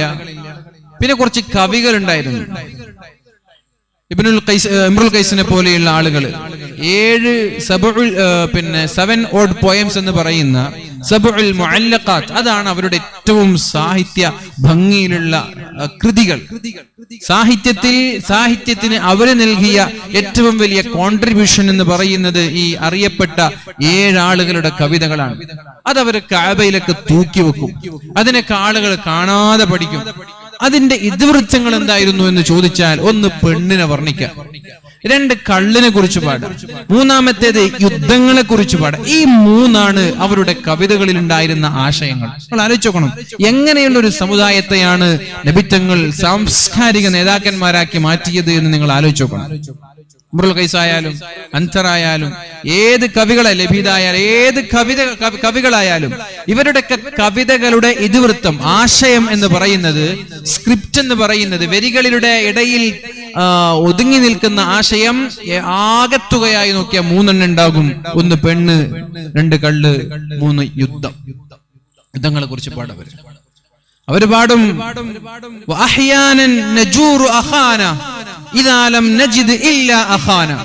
ഞങ്ങൾക്ക് ഞങ്ങളുടെ സഹോദരങ്ങളെ മാത്രമേ യുദ്ധം ചെയ്യാൻ കിട്ടുള്ളൂ എങ്കിൽ വേറെ ആരും യുദ്ധം ചെയ്യാനില്ല എന്ന് നമ്മൾ എന്താ ചെയ്യാ? നേരെ പോയിട്ട് സ്വന്തം സഹോദരങ്ങളോട് യുദ്ധം ചെയ്യുമെന്ന് പാട്ടുപാടിയിരുന്നവരവർ. ജ്യേഷ്ഠാനുജന്മാരോട് വേറെ യുദ്ധം ചെയ്യാൻ ആരും കിട്ടിയില്ലെങ്കിൽ സ്വന്തം ജ്യേഷ്ഠന്മാരോട് ഞങ്ങൾ യുദ്ധം ചെയ്യുമെന്ന് പാട്ടുപാടിയിരുന്നവരവർ. പ്രാണി ഒരു കള്ളില് വീണ് മരിച്ചാൽ ആ പ്രാണിയെ പൊക്കിപ്പിടിച്ച് നീ എന്ത് ഭാഗ്യവാൻ എന്ന് പാട്ടുപാടിയിരുന്നവർ. എന്ന് പറഞ്ഞ് തന്റെ കാമുകിയുടെ വീടിന്റെ തൊട്ടടുത്ത് പോയിട്ട് ഒട്ടകത്തോട് കരയാൻ പറഞ്ഞിരുന്ന കവികള്. രണ്ടുപേരും നടക്ക്, അല്ലെങ്കിൽ നിൽക്ക്, നബിക്ക് ഞങ്ങൾ 2 പേര് ഒന്നിച്ചിരുന്ന് ഇവിടെ കരയാം. ഈ തന്റെ കാമുകിയുടെ വീടിന്റെ തൊട്ടടുത്തിരുന്നിട്ട് ഞങ്ങൾക്കൊന്ന് കരഞ്ഞിട്ട് പോകാമെന്ന് ഒട്ടകത്തിന്റെ മുഖം നോക്കി പാട്ടുപാടി. ഇതായിരുന്നു പ്രവാചകൻ വരുന്നത് വരെ അവരുടെ സാഹിത്യം എന്ന് പറയുന്നത്. അവരിലേക്കാണ് പരിശുദ്ധ റസൂലുള്ളാഹി സ്വല്ലല്ലാഹു അലൈഹി വസല്ലമ തങ്ങൾ പറയുന്നത്, ഇഖ്റാ, നിങ്ങൾ വായിക്കണം, നിങ്ങൾ എഴുതണം, നിങ്ങൾ പഠിക്കണം, നിങ്ങൾ റിസർച്ച് ചെയ്യണം, നിങ്ങൾ അന്വേഷിക്കണം എന്നിങ്ങനെ പരിശുദ്ധ റസൂലുള്ളാഹി സ്വല്ലല്ലാഹു അലൈഹി വസല്ലം നിരന്തരമായി അവരോട് പറഞ്ഞത്. അവരോട് നബി തങ്ങൾ പറഞ്ഞു, വർഷങ്ങളോളം ആരാധിക്കുന്നവരും ആബിദിനെക്കാളും അല്ലാഹുവിന് ഇഷ്ടം ഇൽമിന് വേണ്ടി 1 മണിക്കൂറെങ്കിലും ചെലവഴിക്കലാണെന്ന്. വർഷങ്ങളോളം അല്ലാഹുവിന് വേണ്ടി ഇബാദത്ത് ചെയ്യുന്ന ആബിദിനെക്കാളും അല്ലാഹുവിന് ഇഷ്ടം 1 മണിക്കൂറെങ്കിലും അല്ലാഹുവിന് വേണ്ടി ഇൽമിന് വേണ്ടി ചെലവഴിക്കലാണ് എന്ന്. അള്ളാഹുവിന്റെ മാർഗത്തിൽ കുടുംബത്തെ, നാട്ടുകാരെ, സമ്പാദ്യങ്ങളെ, വീടിനെ എല്ലാം ത്യജിച്ച് യുദ്ധം ചെയ്യാൻ വേണ്ടി രണാങ്കണത്തിലേക്ക് പുറപ്പെട്ട് അവിടെ രക്തസാക്ഷിയായി രക്തം വാർന്നൊലിക്കുന്ന ഒരു രക്തസാക്ഷിയുടെ രക്തത്തെക്കാളും അള്ളാഹുവിന് ഇഷ്ടം ഇൽമു പഠിക്കാൻ വേണ്ടി നിങ്ങൾ ചെലവഴിക്കുന്ന നിങ്ങളുടെ മഷിത്തുള്ളികളാണ് എന്ന് പഠിപ്പിച്ച പരിശുദ്ധ റസൂലുള്ളാഹി സ്വല്ലല്ലാഹു അലൈഹി വസല്ലം. ആ നബി തങ്ങളാ പറഞ്ഞത്, തുലബുൽ ഇൽമി ഫരീദത്തുൻ അലാ കുല്ലി മുസ്ലിം മുസ്ലിമിൻ വമുസ്ലിമ. പഠിക്കൽ എല്ലാവർക്കും നിർബന്ധമാണ്. മുസ്ലിമീങ്ങളായ ആളുകളോട് അല്ലാഹുവിന്റെ ഹബീബായ നബി തങ്ങൾ പറഞ്ഞു, നിങ്ങൾ പഠിക്കണം. നിങ്ങൾ പഠിക്കൽ പെണ്ണിനും നിർബന്ധമാണ്, ആണിനും നിർബന്ധമാണ്. ആൺ പെൺ വ്യത്യാസമില്ലാതെ പഠിക്കണം എന്നാ പരിശുദ്ധ ആയിഷ ബീവി റളിയല്ലാഹു അൻഹയെ അല്ലാഹുവിന്റെ ഹബീബായ റസൂലുള്ളാഹി സ്വല്ലല്ലാഹു അലൈഹി വസല്ലമ തങ്ങൾ കല്യാണം കഴിക്കാനുള്ള കാരണം തന്നെ ഇൽമ പഠിക്കാനുള്ള ഒരു അവസരം ജനങ്ങൾക്ക് ഉണ്ടാക്കുക എന്നതാണ്. ഇവിടെ പ്രവാചക നിന്ദയുമായി ബന്ധപ്പെട്ട് കോലാഹലങ്ങൾ ഒരുപാടുണ്ടായി. അതൊക്കെ ഒരു നിലക്ക് നോക്കിയ ഖൈറാണ്. ഇതൊക്കെ പഠിക്കാൻ ജനങ്ങൾക്ക് അവസരം ഉണ്ടായിന്ന പരിശുദ്ധ റസൂലുള്ളാഹി സ്വല്ലല്ലാഹു അലൈഹി വസല്ലമ തങ്ങൾ 9ാമത്തെ വയസ്സിൽ കല്യാണം കഴിച്ചു എന്നുള്ള ആരോപണം, എന്നുള്ള ചർച്ച. ആ ചർച്ച വന്നപ്പോഴാണ് ഈ ഇന്ത്യ രാജ്യത്ത് തന്നെ 6 വയസ്സിൽ കല്യാണം കഴിച്ചവരുണ്ട് അല്ലെ. എത്രയോ ആളുകളുടെ ലിസ്റ്റ് പുറത്തു വന്നു. ഇവരൊക്കെ 6 വയസ്സിലും 4 വയസ്സിലും 7 വയസ്സിലും 8 വയസ്സിലൊക്കെ കല്യാണം കഴിച്ച സാംസ്കാരിക നേതാക്കന്മാരാണെന്ന് ഇവിടെ പറയുകയും പാടി പുകഴ്ത്തുകയും ചെയ്ത പല ആളുകളും 8ലും 7ലും കല്യാണം കഴിച്ചതിന്റെ നിരയായ ലിസ്റ്റ് തന്നെ വന്നു. ഇതൊക്കെ ഈ പുതിയ നൂറ്റാണ്ടിൽ, പഴയ 6ാം നൂറ്റാണ്ടിലല്ല, ഈ നൂറ്റാണ്ടിൽ. അപ്പൊ ഇങ്ങനൊരു ആരോപണം വരുമ്പോൾ അതിലൊക്കെ ചില ഖൈറുകൾ ഒളിഞ്ഞു നിൽക്കുന്നുണ്ട് എന്ന് നമ്മൾ മനസ്സിലാക്കുക. എന്തിനാണ് അല്ലാഹുവിന്റെ ഹബീബായ റസൂലുള്ളാഹി സ്വല്ലല്ലാഹു അലൈഹി വസല്ലം മഹദിയായ ആയിഷ ബീവി റളിയല്ലാഹു അൻഹയെ കല്യാണം കഴിച്ചത്? നബി തങ്ങളുടെ ജീവിതത്തിൽ കന്യകയായ ഒരൊറ്റ ഒരു ഭാര്യയെ അല്ലാഹുവിന്റെ ഹബീബ് വിവാഹം കഴിച്ചിട്ടുള്ളൂ. ബാക്കിയുള്ള എല്ലാ ആളുകളും വിധവയാണ്, ഒന്നുകിൽ 1ഓ 2ഓ കല്യാണം കഴിഞ്ഞവർ. ഖദീജ ബീവി റളിയല്ലാഹു അൻഹയെ കല്യാണം കഴിക്കുമ്പോൾ ഖദീജ ബീവി വിധവയാണ്. ഖദീജ ബീവി വിധവയാണ്, 40 വയസ്സുണ്ട്. അത് കഴിഞ്ഞ് നബി തങ്ങൾ കല്യാണം കഴിക്കുന്ന സൗദാ ബീവി വയസ്സായ ഒരു പെണ്ണാണ്. പിന്നെയാണ് അല്ലാഹുവിന്റെ ഹബീബ് ആയിഷ ബീവിയെ കല്യാണം കഴിക്കുന്നത്. അതിനുശേഷമുള്ള എല്ലാ കല്യാണങ്ങളും ഓരോ കാരണത്തിൽ യുദ്ധത്തടവുകാരായി പിടിക്കപ്പെട്ടവർ, അല്ലെങ്കിൽ ഒരു രാജ്യവുമായി ഉണ്ടാക്കേണ്ട ബന്ധത്തിന്റെ പേരിൽ, അല്ലെങ്കിൽ എന്തെങ്കിലും വിധവയായി എന്ന കാരണത്താൽ, ദരിദ്രരായി നോക്കാൻ ആളില്ല എന്ന കാരണത്താൽ ഇങ്ങനെയൊക്കെയുള്ള വിവാഹം നടന്നു. എന്നാൽ ഈ ലോകത്തിന് ഏറ്റവും കൂടുതൽ ഹദീസ് സമർപ്പിച്ചത് പരിശുദ്ധ റസൂലുള്ളാഹി സ്വല്ലല്ലാഹു അലൈഹി വസല്ലമ തങ്ങളിൽ നിന്ന് ഇൽമിന്റെ പ്രഭ ലോകത്തേക്ക് വ്യാപിപ്പിച്ചത് മഹദിയായ ആയിഷ ബീവി റളിയല്ലാഹു അൻഹയാണ്. അബൂബക്കർ സിദ്ദീഖ് റളിയല്ലാഹു അൻഹു സംശയമുണ്ടായാൽ പോയി ചോദിക്കുന്നത് ആയിഷ ബീവി റളിയല്ലാഹു അൻഹയോടാണ്. ഉമർ ഇബ്നുൽ ഖത്താബ് റളിയല്ലാഹു അൻഹു സംശയമുണ്ടായാൽ ചോദിക്കുന്നത് മഹദിയായ ആയിഷ ബീവി റളിയല്ലാഹു അൻഹയോടാണ്. സിഹാഹു സിത്തയുടെ 25% ഹദീസുകളും മഹദിയായ ആയിഷ ബീവി റളിയല്ലാഹു അൻഹയിൽ നിന്ന് റിപ്പോർട്ട് ചെയ്തതാണ്. അപ്പോൾ പ്രവാചകൻ സല്ലല്ലാഹു അലൈഹി വസല്ലമ തങ്ങൾ തന്റെ കൂടെ കൊണ്ടു നടക്കാൻ ബുദ്ധിശക്തിയുള്ള, ഓർമ്മശക്തിയുള്ള, നൈപുണ്യമുള്ള, കഴിവുള്ള നല്ല ഒരു പെണ്ണിനെ അല്ലാഹുവിന്റെ ഹബീബ് തെരഞ്ഞെടുത്തത് ഈ ലോകത്തേക്ക് ഇൽമിന്റെ പ്രഭ പരത്താനാണ് എന്ന് പ്രിയപ്പെട്ടവരെ നമ്മൾ മനസ്സിലാക്കണം. ത്വലബുൽ ഇൽമി ഫരീളത്തുൻ അലാ കുല്ലി മുസ്ലിമിൻ വമുസ്ലിമ. ഇൽമ പഠിക്കുക എന്നുള്ളത് എല്ലാ പെണ്ണിനും നിർബന്ധമാണ്, എല്ലാ ആണിനും നിർബന്ധമാണ് എന്ന് റസൂലുള്ളാഹി സ്വല്ലല്ലാഹു അലൈഹി വസല്ലമ തങ്ങൾ പറയുമ്പോൾ പ്രിയപ്പെട്ടവരെ, നമ്മുടെ ആൺമക്കളായാലും പെൺമക്കളായാലും വിദ്യാഭ്യാസ മേഖലകളിൽ നിന്ന് മാറ്റി നിർത്തരുത്. നീ കല്യാണം കഴിഞ്ഞ് ചായ വെക്കേണ്ടവളല്ലേ, നീ കല്യാണം കഴിഞ്ഞ് ഭർത്താവിന്റെ അടുക്കളയിൽ പോയി ജോലി ചെയ്യേണ്ടവളല്ലേ എന്ന ഒരു ചിന്തയോടെ, എന്ന ഒരു മുരടിപ്പൻ ആശയവുമായിട്ട് നമ്മുടെ മക്കളെ പഠന മേഖലയിൽ നിന്ന് ഒരു കാരണവശാലും നിരുത്സാഹപ്പെടുത്തരുത്. ഇൽമ പഠിക്കുക എന്നുള്ളത് അള്ളാഹുവിന്റെ മാർഗത്തിലുള്ള ധർമ്മ സമരത്തിന്റെ ഭാഗമാണെന്ന് പ്രിയപ്പെട്ടവരെ നമ്മളെല്ലാവരും മനസ്സിലാക്കുക. പരിശുദ്ധ റസൂലുള്ളാഹി സ്വല്ലല്ലാഹു അലൈഹി വസല്ലമ തങ്ങൾ പറഞ്ഞു, ചൈനയിൽ പോയിട്ടെങ്കിലും നിങ്ങൾ ഇൽമ പഠിക്കണമെന്ന് പറഞ്ഞത് വെറുതെയല്ല. അന്ന് ഏറ്റവും ദുർഘടമായ പാതകൾ നിങ്ങൾ ആലോചിച്ചു നോക്ക്. പരിശുദ്ധമായ ഇസ്ലാം ലോകം മുഴുവനും വ്യാപിച്ചു കിടന്നപ്പോ, ഇസ്ലാം ലോകം മുഴുവനും വ്യാപിച്ചു കിടന്നിരുന്നു. ഒട്ടുമിക്ക രാജ്യങ്ങളും ഇസ്ലാമിന്റെ കീഴിലായിരുന്നു. നോർത്ത് ആഫ്രിക്ക, ആഫ്രിക്കയുടെ വലിയൊരു ഭാഗം, അറേബ്യയുടെ ഒരു വലിയൊരു ഭാഗം, ഏഷ്യയിൽ നിന്ന് നല്ലൊരു ഭാഗം, യൂറോപ്പിന്റെ ചില ഭാഗങ്ങൾ, ഇങ്ങനെ ഒട്ടുമിക്ക ഭാഗങ്ങളും വൻകരകളൊക്കെ ഇസ്ലാമിന്റെ അധീനതയിൽ വന്നൊരു കാലുണ്ടായിരുന്നു. ആ കാലഘട്ടത്തിലൊന്നും ഇസ്ലാമിന് കൃത്യമായ സ്വാധീനം ചെലുത്താൻ പറ്റാത്തൊരു രാജ്യമാണ് ചൈന എന്ന് പറയുന്നത്. ഉമവി ഭരണകൂട സമയത്തും അബ്ബാസി ഭരണകൂട സമയത്തൊക്കെ അവിടേക്കുള്ള എക്സ്പെഡിഷൻ നടന്നിട്ടുണ്ട്, ശ്രമിച്ചിട്ടുണ്ട്, പക്ഷേ പലതും പരാജയപ്പെട്ടു. പിന്നെയാണ് ചെങ്കിസ് ഖാന്റെ പട്ടാളക്കാർ, ഹുലാഗു ഖാൻ എന്ന് പറയുന്ന ചെങ്കിസ് ഖാന്റെ അനുയായികൾ ബഗ്ദാദിലേക്ക് കടന്നു വന്ന് 10 ലക്ഷം മുസ്ലിമീങ്ങളെ കഴുത്തറുത്തു കൊന്നത് ചൈനക്കാരായ ആളുകളാണ്. നബി തങ്ങൾ പറഞ്ഞു, നിങ്ങൾ ചൈനയിൽ പോയിട്ടെങ്കിലും ഇൽമു പഠിക്കണമെന്ന്. അവിടേക്ക് എത്താനുള്ള ദുർഘടമായ പാതയാണ്, പ്രയാസമേറിയ ദൈർഘ്യമുള്ള വലിയ മണൽത്തരികളും മണലാരുണ്യങ്ങളും താണ്ടി പോകേണ്ട ഒരു പ്രയാസമുള്ള ഒരു സ്ഥലമായതുകൊണ്ട് അവിടേക്ക് മുസ്ലിമീങ്ങൾക്ക് എത്തിപ്പെടാൻ പ്രയാസം ഉണ്ടായിട്ടുണ്ട്. അവിടെ സ്വാധീനം ചെലുത്താൻ സാധിച്ചിട്ടില്ല. അബ്ബാസികൾക്കും സാധിച്ചിട്ടില്ല, ഉമവികൾക്കും സാധിച്ചിട്ടില്ല, ഉസ്മാനികൾക്കും സാധിച്ചിട്ടില്ല. അപ്പൊ അങ്ങനെ ഒരു ചൈനയിൽ പോയിട്ടെങ്കിലും എന്നൊരു പദപ്രയോഗം, അത് ഇന്നത്തെ കാലത്ത് വെച്ച് നോക്കുമ്പോൾ എന്ത് പ്രയാസങ്ങൾ ഉണ്ടെങ്കിലും, രാഷ്ട്രീയമായി സാമ്പത്തികമായി എത്ര വലിയ പ്രയാസങ്ങൾ ഉണ്ടെങ്കിലും നിങ്ങൾ പഠിക്കണം. റബ്ബി സിദ്നി ഇൽമാ, ഇൽമ നീ എനിക്ക് തരണേ പഠിച്ചോനെ. റബ്ബി സിദ്നി ഇൽമാ, എനിക്ക് നീ ഇൽമ പഠിപ്പിച്ച് കൂട്ടിത്തരണേ, വർദ്ധിപ്പിച്ചു തരണേ.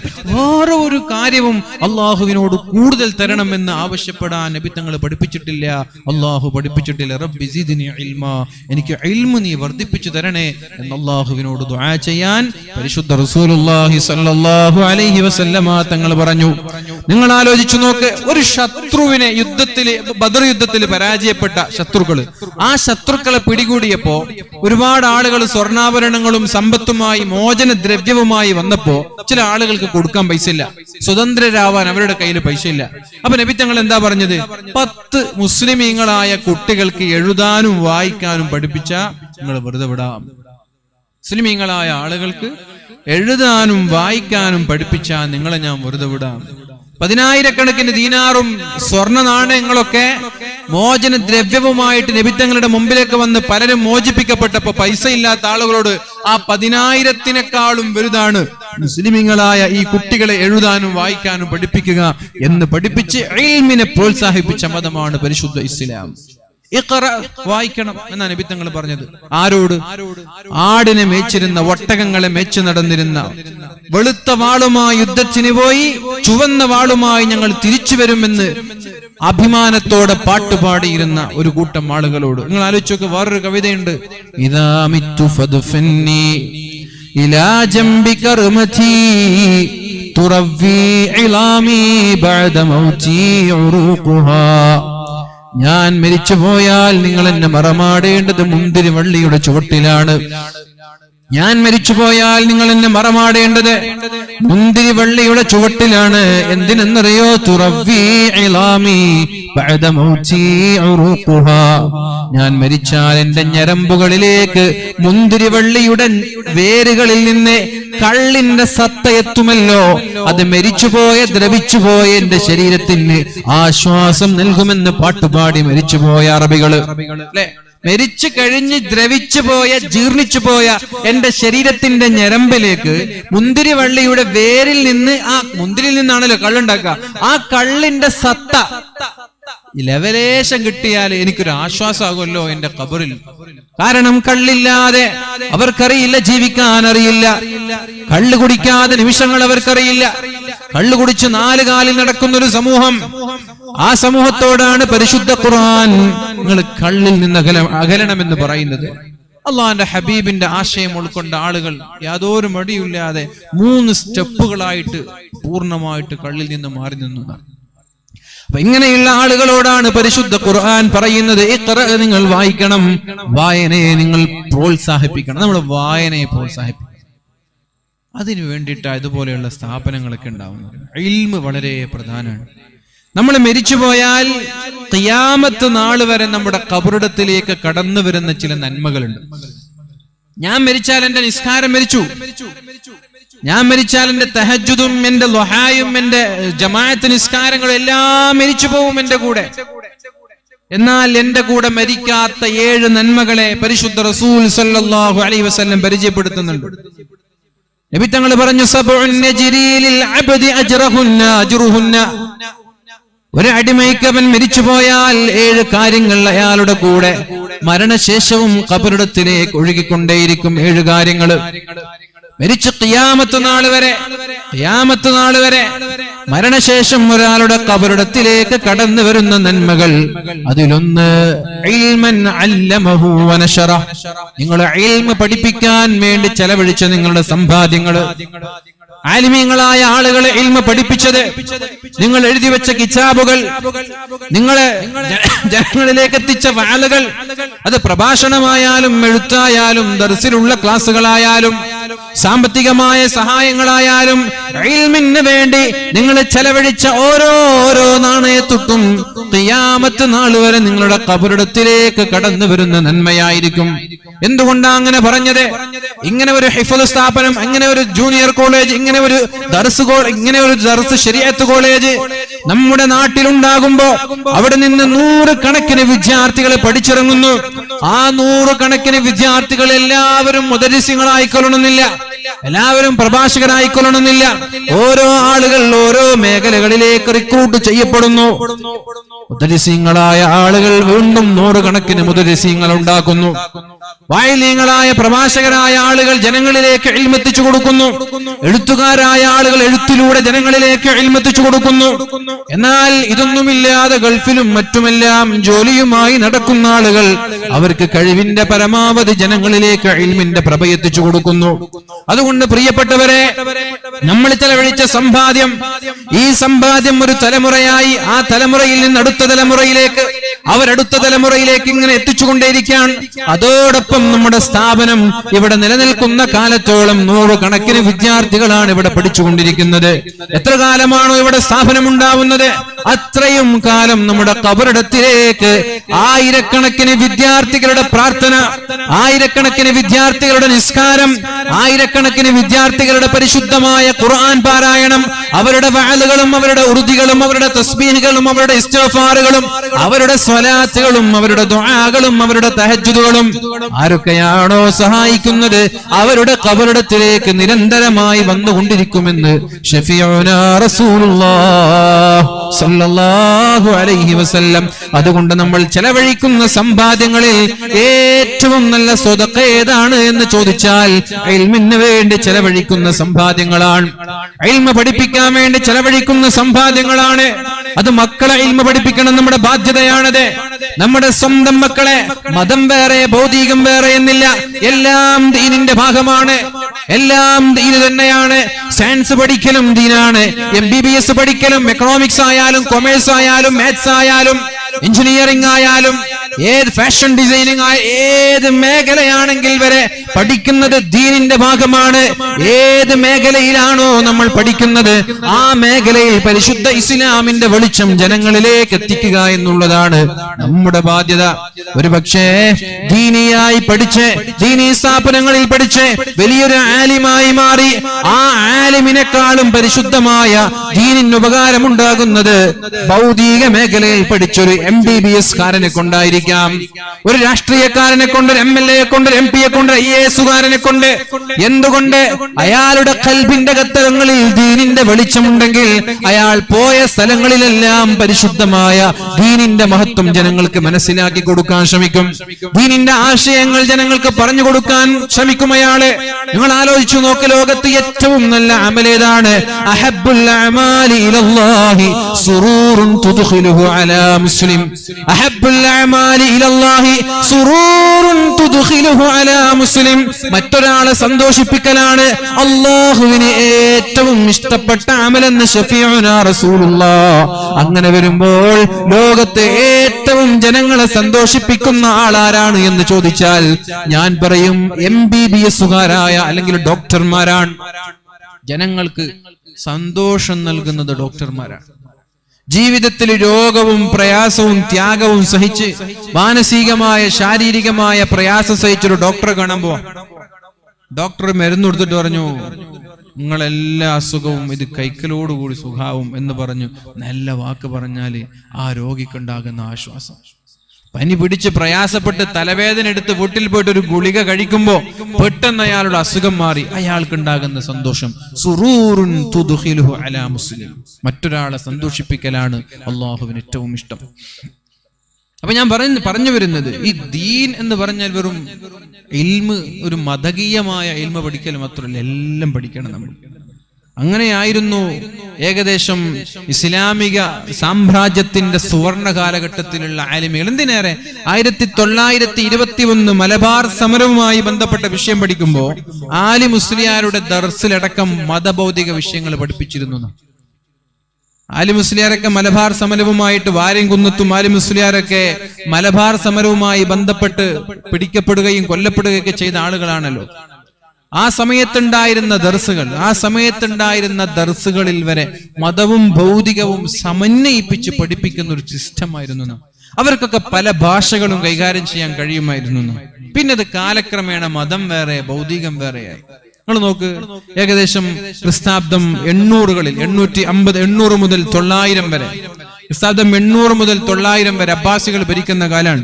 ഹാറൂൺ റഷീദും മഅ്മൂനൊക്കെ ഈ ലോകത്തിന്, ഈ സാമ്രാജ്യത്തിന് നൽകിയ സംഭാവനയാണ്.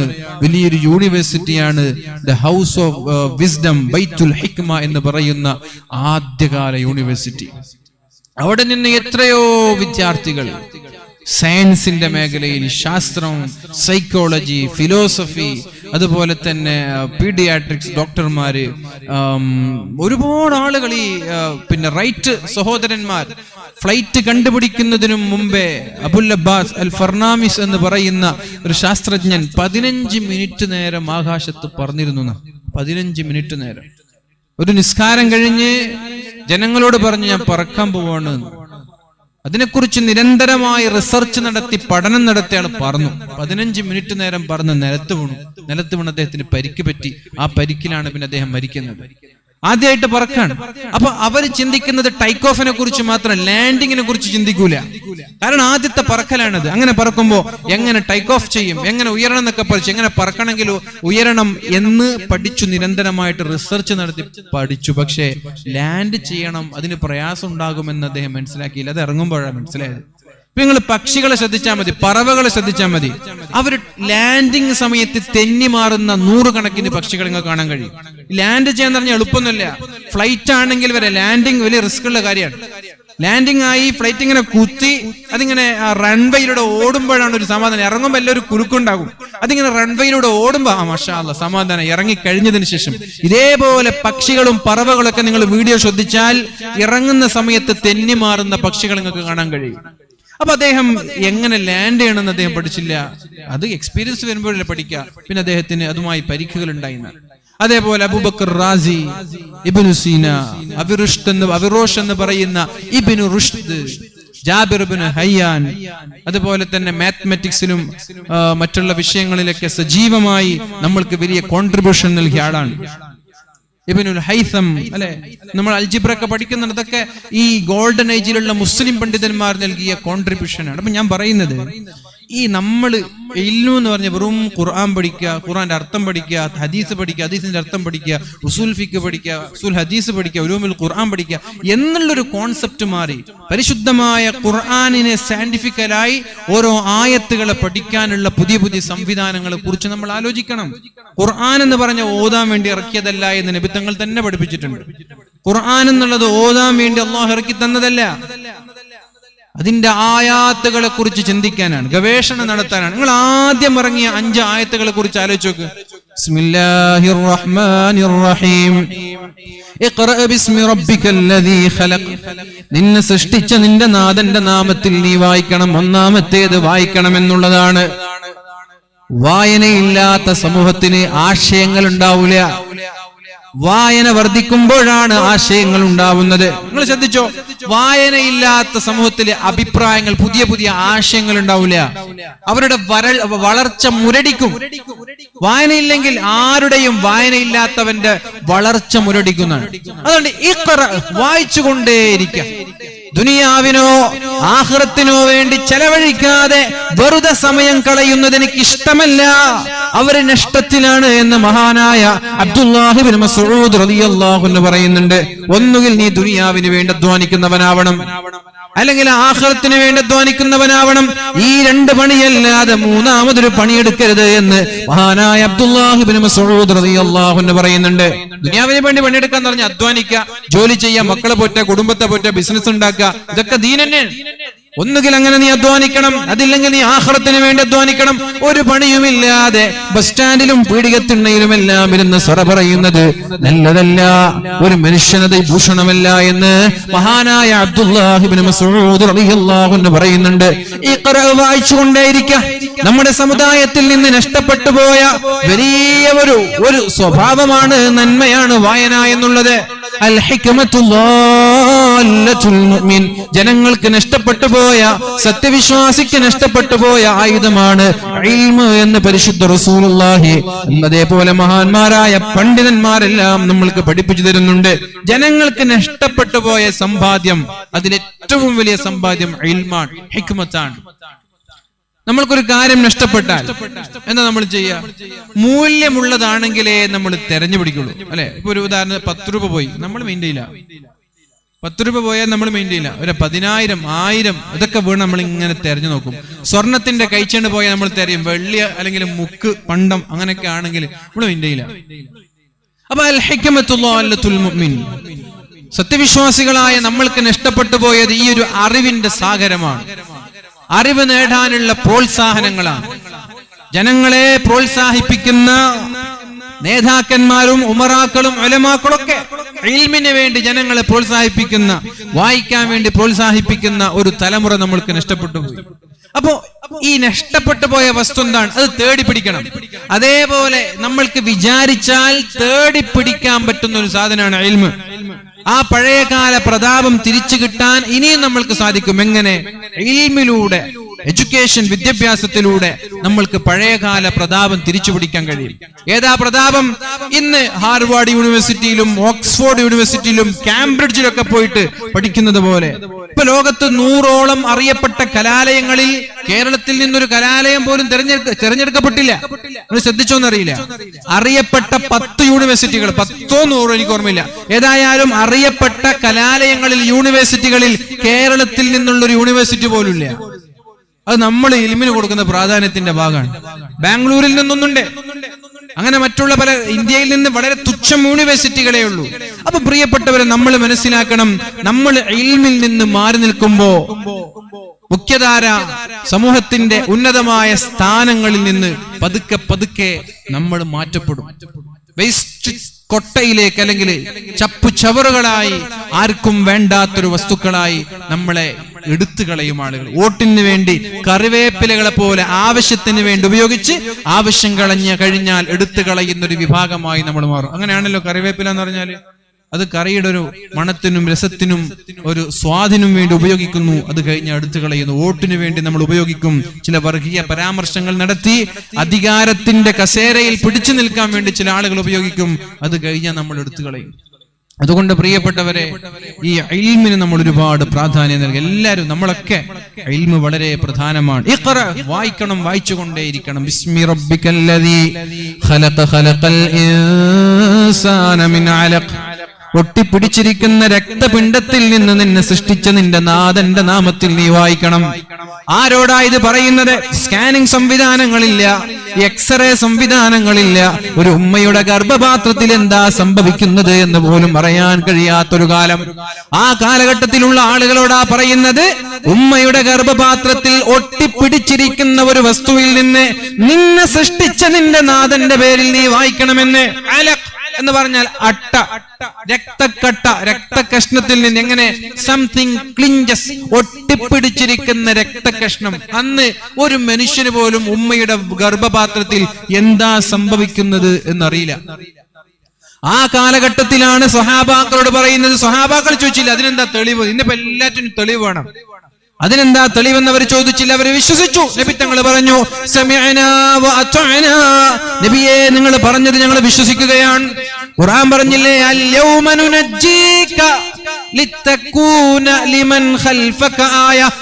അൽ യൗമ, ഇന്ന് നിന്റെ ശരീരത്തെ ശേഷം വരുന്ന ആളുകൾക്കൊരു ദൃഷ്ടാന്തമായി, ഒരു അടയാളമായി ഞാൻ സംരക്ഷിക്കും, സൂക്ഷിക്കുമെന്ന് അല്ലാഹു തആല പരിശുദ്ധ ഖുർആനിലൂടെ പറഞ്ഞപ്പോ സ്വഹാബാക്കൾ ചോദിച്ചില്ല, നബിയേ അതെവിടെ? ഞങ്ങൾ ആരും കണ്ടില്ലല്ലോ. അവർക്കത് കാണണമെന്നില്ല. സമിഅനാ വ അത്അനാ, നബി പറഞ്ഞോ പിന്നെ അവിടെ സംശയമില്ല. അങ്ങനെയാ, നബി പറഞ്ഞോ പിന്നെ സംശയമില്ല. ആ ഒരു വിശ്വാസത്തിലേക്ക് മുസ്ലിമീങ്ങളെ നമ്മൾ മാറണം. സ്വതന്ത്ര ചിന്താഗതിക്കാരും യുക്തിവാദികളും നിരീശ്വരവാദികളും ലിബറലിസ്റ്റും ഫെമിനിസ്റ്റും എല്ലാവരും ഇവിടെ ഒരുപാട് സംശയങ്ങളുമായി മുസ്ലിമീങ്ങളായ മുസ്ലിം സമുദായത്തിന്റെ ചിന്തകളെ ചോദ്യം ചെയ്യുന്ന ഒരു കാലഘട്ടത്തില് ഞാനൊരു മുസ്ലിമാണ്, അടിയുറച്ച വിശ്വാസിയാണ്, എനിക്ക് വലുതെന്റെ ഹബീബ് പറഞ്ഞതാണ്, എന്റെ റബ്ബ് പറഞ്ഞതാണ് എന്ന് പറയുന്ന രീതിയിലേക്ക് വിശ്വാസം അചഞ്ചലമായ വിശ്വാസമുള്ളവരായി മാറാൻ എന്റെ പ്രിയപ്പെട്ടവരെ നമ്മൾ തയ്യാറാവണം. അതാണ് വലുത്. അവിടെ യുക്തി ആലോചിക്കാനില്ല, അവിടെ തെളിവ് ചോദിക്കാനില്ല. പരിശുദ്ധ ഖുർആൻ പറയുന്നു ഇവിടെയുള്ള ഗോളങ്ങളെല്ലാം കറങ്ങിക്കൊണ്ടിരിക്കുന്നുവെന്ന്, പ്രപഞ്ചം ഇങ്ങനെ വിശാലമായി കൊണ്ടിരിക്കുന്നുവെന്ന്. അല്ലെ, ജെയിംസ് വെബ് പുറത്തുവിട്ട ഫോട്ടോ കണ്ടു. നമ്മൾ കണ്ട സയൻസ് ഒന്നുമല്ല സയൻസ് എന്ന് മനസ്സിലായി. സയൻസിനെ വിശ്വസിച്ച് നടക്കുന്ന ഒരു വിഭാഗം ആളുകൾ ഇവിടെ ഉണ്ട്. എല്ലാം ഇവിടെ നിയന്ത്രിക്കുന്നത് സയൻസ് ആണ് എന്ന് വിശ്വസിക്കുന്ന ആളുകൾ. അമേരിക്കൻ പ്രസിഡന്റ് ബൈഡൻ പുറത്തുവിട്ട, ജെയിംസ് വെബ് പുറത്തുവിട്ട ഒരു ഫോട്ടോ ഉണ്ട്. ഗാലക്സികളുടെ നൂറ്റാണ്ടുകൾക്കപ്പുറത്ത് നിൽക്കുന്ന നമ്മളൊന്നും അറിയാത്ത വലിയൊരു ലോകം ഇവിടെ ഉണ്ട് എന്ന് ജനങ്ങളോട് പറഞ്ഞു. അതാണ് പരിശുദ്ധ ഖുർആൻ പറഞ്ഞത്. നിങ്ങൾ പഠിക്കണം, ഖുർആൻ ഒരിക്കലും സയൻസ് പറയാൻ വന്ന മതമല്ല. അതും കൂടി മനസ്സിലാക്കുക. ഖുർആൻ എന്നുള്ളത് സയൻസ് പറയാൻ വന്ന മതമല്ല. പക്ഷെ റിസർച്ച് നടത്താൻ, ഗവേഷണം നടത്താൻ പ്രോത്സാഹിപ്പിക്കാൻ വന്ന ഗ്രന്ഥമാണ് ഖുർആൻ. അല്ലാതെ ഇവിടെ സയൻസ് പഠിപ്പിക്കാൻ വന്ന അതൊന്നുമല്ല, ഗ്രന്ഥമൊന്നുമല്ല ഖുർആൻ. ഖുർആൻ പറയാണ് പ്രപഞ്ചം ഇങ്ങനെ വികസിക്കുന്നു എന്ന്. പ്രപഞ്ചത്തിലുള്ള സർവ്വഗോളങ്ങളെയും നക്ഷത്രങ്ങളെയും അല്ലാഹുവാണ് നിയന്ത്രിക്കുന്നത്. അപ്പൊ ഇതൊക്കെ പറഞ്ഞപ്പോ സ്വഹാബാക്കളിൽ ഒരാൾക്ക് പോലും ഒരു ഡൗട്ടുമില്ല. മഹാനായ അബൂബക്കർ സിദ്ദീഖ് തങ്ങളോട് മക്കാ മുശ്രിക്കീങ്ങൾ പോയി പറഞ്ഞു, ഇന്നലെ രാത്രി നിന്റെ ഹബീബ്, നിന്റെ സുഹൃത്ത് ബൈത്തുൽ മുഖദ്ദസിലേക്ക് പോയി യാത്ര ചെയ്ത് തിരിച്ചു വന്നുവത്രേ. ആരും വിശ്വസിച്ചില്ല. അവര് സിദ്ദീഖ് തങ്ങളെ ഒന്ന് വിശ്വാസത്തിൽ നിന്ന് പിന്തിരിപ്പിക്കാനുള്ള ഒരു ശ്രമം നടത്തി. ഇപ്പൊ നിങ്ങളെ പള്ളിയിൽ ഒരു ഉസ്താദ് പറയാൻ ഞാൻ ഇന്നലെ ബൈത്തുൽ മുഖദ്ദസിലേക്ക് പോയി എന്ന് പറഞ്ഞാൽ നിങ്ങൾ വിശ്വസിക്കും? എന്തിനേറെ ഇന്ന് പല പ്രഭാഷണങ്ങളിലും പലരുടെയും കറാമത്തുകൾ പറയുന്നത് നിങ്ങൾ ഫേസ്ബുക്കിൽ കണ്ടിട്ടുണ്ടാവും. ബഹുന്നരായ CM വലിയുള്ള ഒരുപാട് കറാമത്തുകളുള്ള ആളാണ്. എനിക്ക് മൂപ്പരുമായിട്ട് അടുത്ത ബന്ധമുള്ള ഒരുപാട് ആളുകൾ അവരുടെ ജീവിതത്തിൽ ഉണ്ടായ എക്സ്പീരിയൻസ് ഒക്കെ പറഞ്ഞു തന്നിട്ടുണ്ട്, നേരിട്ട് അനുഭവിച്ച അവരുടെ എക്സ്പീരിയൻസ്. പക്ഷെ എല്ലാ കറാമത്തുകളും നമ്മൾ പബ്ലിക്കിനോട് പറഞ്ഞ പബ്ലിക്കിനത് ഉൾക്കൊള്ളാൻ കഴിയില്ല. ഇപ്പൊ ഇവിടെ പറയുന്ന കറാമത്തുകളൊക്കെ സത്യമാണോ അല്ലെങ്കിൽ കള്ളമാണോ എന്ന് എനിക്കറിയില്ല. പല കറാമത്തുകളും മൂപ്പരെ കുറിച്ച് ഇവിടെ പറയുന്നുണ്ട്, പലരും പറയുന്നുണ്ട്. പക്ഷെ സത്യമാണോ കള്ളമാണോ എന്ന്, സത്യമാണെങ്കിൽ വരെ ജനങ്ങൾക്ക് ഉൾക്കൊള്ളാൻ കഴിയാത്തത് പറയാൻ പാടില്ല എന്ന്. സത്യമാണെങ്കിൽ വരെ മൂപ്പര് ഫ്ലൈറ്റ് നിർത്തിയതും മൂപ്പര് ട്രെയിൻ നിർത്തിയതൊക്കെ ഇവിടെ പറയുന്നുണ്ട്. സത്യമാണോ അല്ലാഹു അലം. പക്ഷെ സത്യമാണെങ്കിൽ വരെ ജനങ്ങൾക്ക് ഉൾക്കൊള്ളാൻ കഴിയാത്തത് നമ്മൾ ജനങ്ങളോട് പറഞ്ഞു കൊടുക്കേണ്ട ആവശ്യമില്ല. എന്തിനാണ് ഇത്തരം കറാമത്തുകൾ കൊണ്ട് ഇസ്ലാമിലേക്ക് ആകർഷിപ്പിക്കേണ്ട ഒരു ആവശ്യമില്ലല്ലോ. മഹാനായ അബൂ ഹുറൈറ റളിയല്ലാഹു അൻഹു പറഞ്ഞു, മൻ ഖാല ലാ ഇലാഹ ഇല്ലല്ലാഹ് ദഖലൽ ജന്നഹ്. ആരെങ്കിലും ഒരാൾ ലാ ഇലാഹ ഇല്ലല്ലാഹ് എന്ന് പറഞ്ഞാൽ ദഖലൽ ജന്ന, അയാൾ സ്വർഗ്ഗത്തിലാണ്. പറഞ്ഞു തീരണം. ഠബേ എന്ന് പറഞ്ഞൊരു അടി കിട്ടി, ബോധം കെട്ടു വീണു. ആര്? അബൂ ഹുറൈറ. ആരാ അടിച്ചത്? മഹാനായ അമീറുൽ മുഅ്മിനീൻ ഉമർ ഇബ്നുൽ ഖത്താബ് റളിയല്ലാഹു അൻഹു. എന്താ ഇപ്പൊ മൂപ്പര് ചെയ്ത തെറ്റ്? മൂപ്പരൊരു തെറ്റും ചെയ്തിട്ടില്ല. നബി തങ്ങൾ പറഞ്ഞത് അങ്ങനെ പോയിട്ട് പൊതുജനങ്ങളോട് പറയാൻ പാടില്ല. അമൃതങ്ങൾ പറഞ്ഞു, കേട്ടതും കണ്ടതും പഠിച്ചതൊക്കെ ജനങ്ങളോട് പറയേണ്ടവരോട് പോയിട്ട് പറഞ്ഞാൽ മതി. പോയിട്ട് നബി തങ്ങളോട് പോയിട്ട് പരാതി പറഞ്ഞു അബൂ ഹുറൈറ റളിയല്ലാഹു അൻഹു. ഉമർ തങ്ങൾ ചെയ്തത്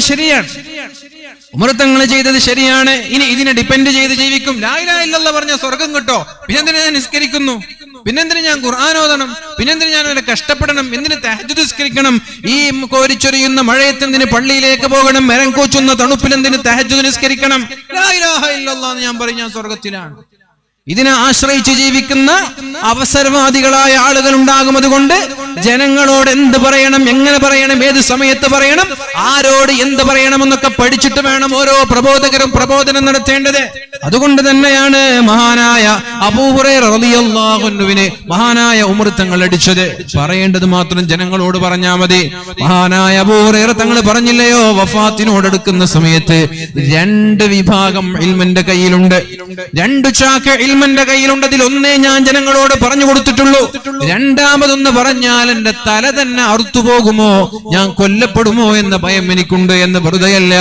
എല്ലാ ഇൽമും എല്ലാ ജനങ്ങളോട് പറഞ്ഞാൽ അവർക്ക് ഉൾക്കൊള്ളണമെന്നില്ല.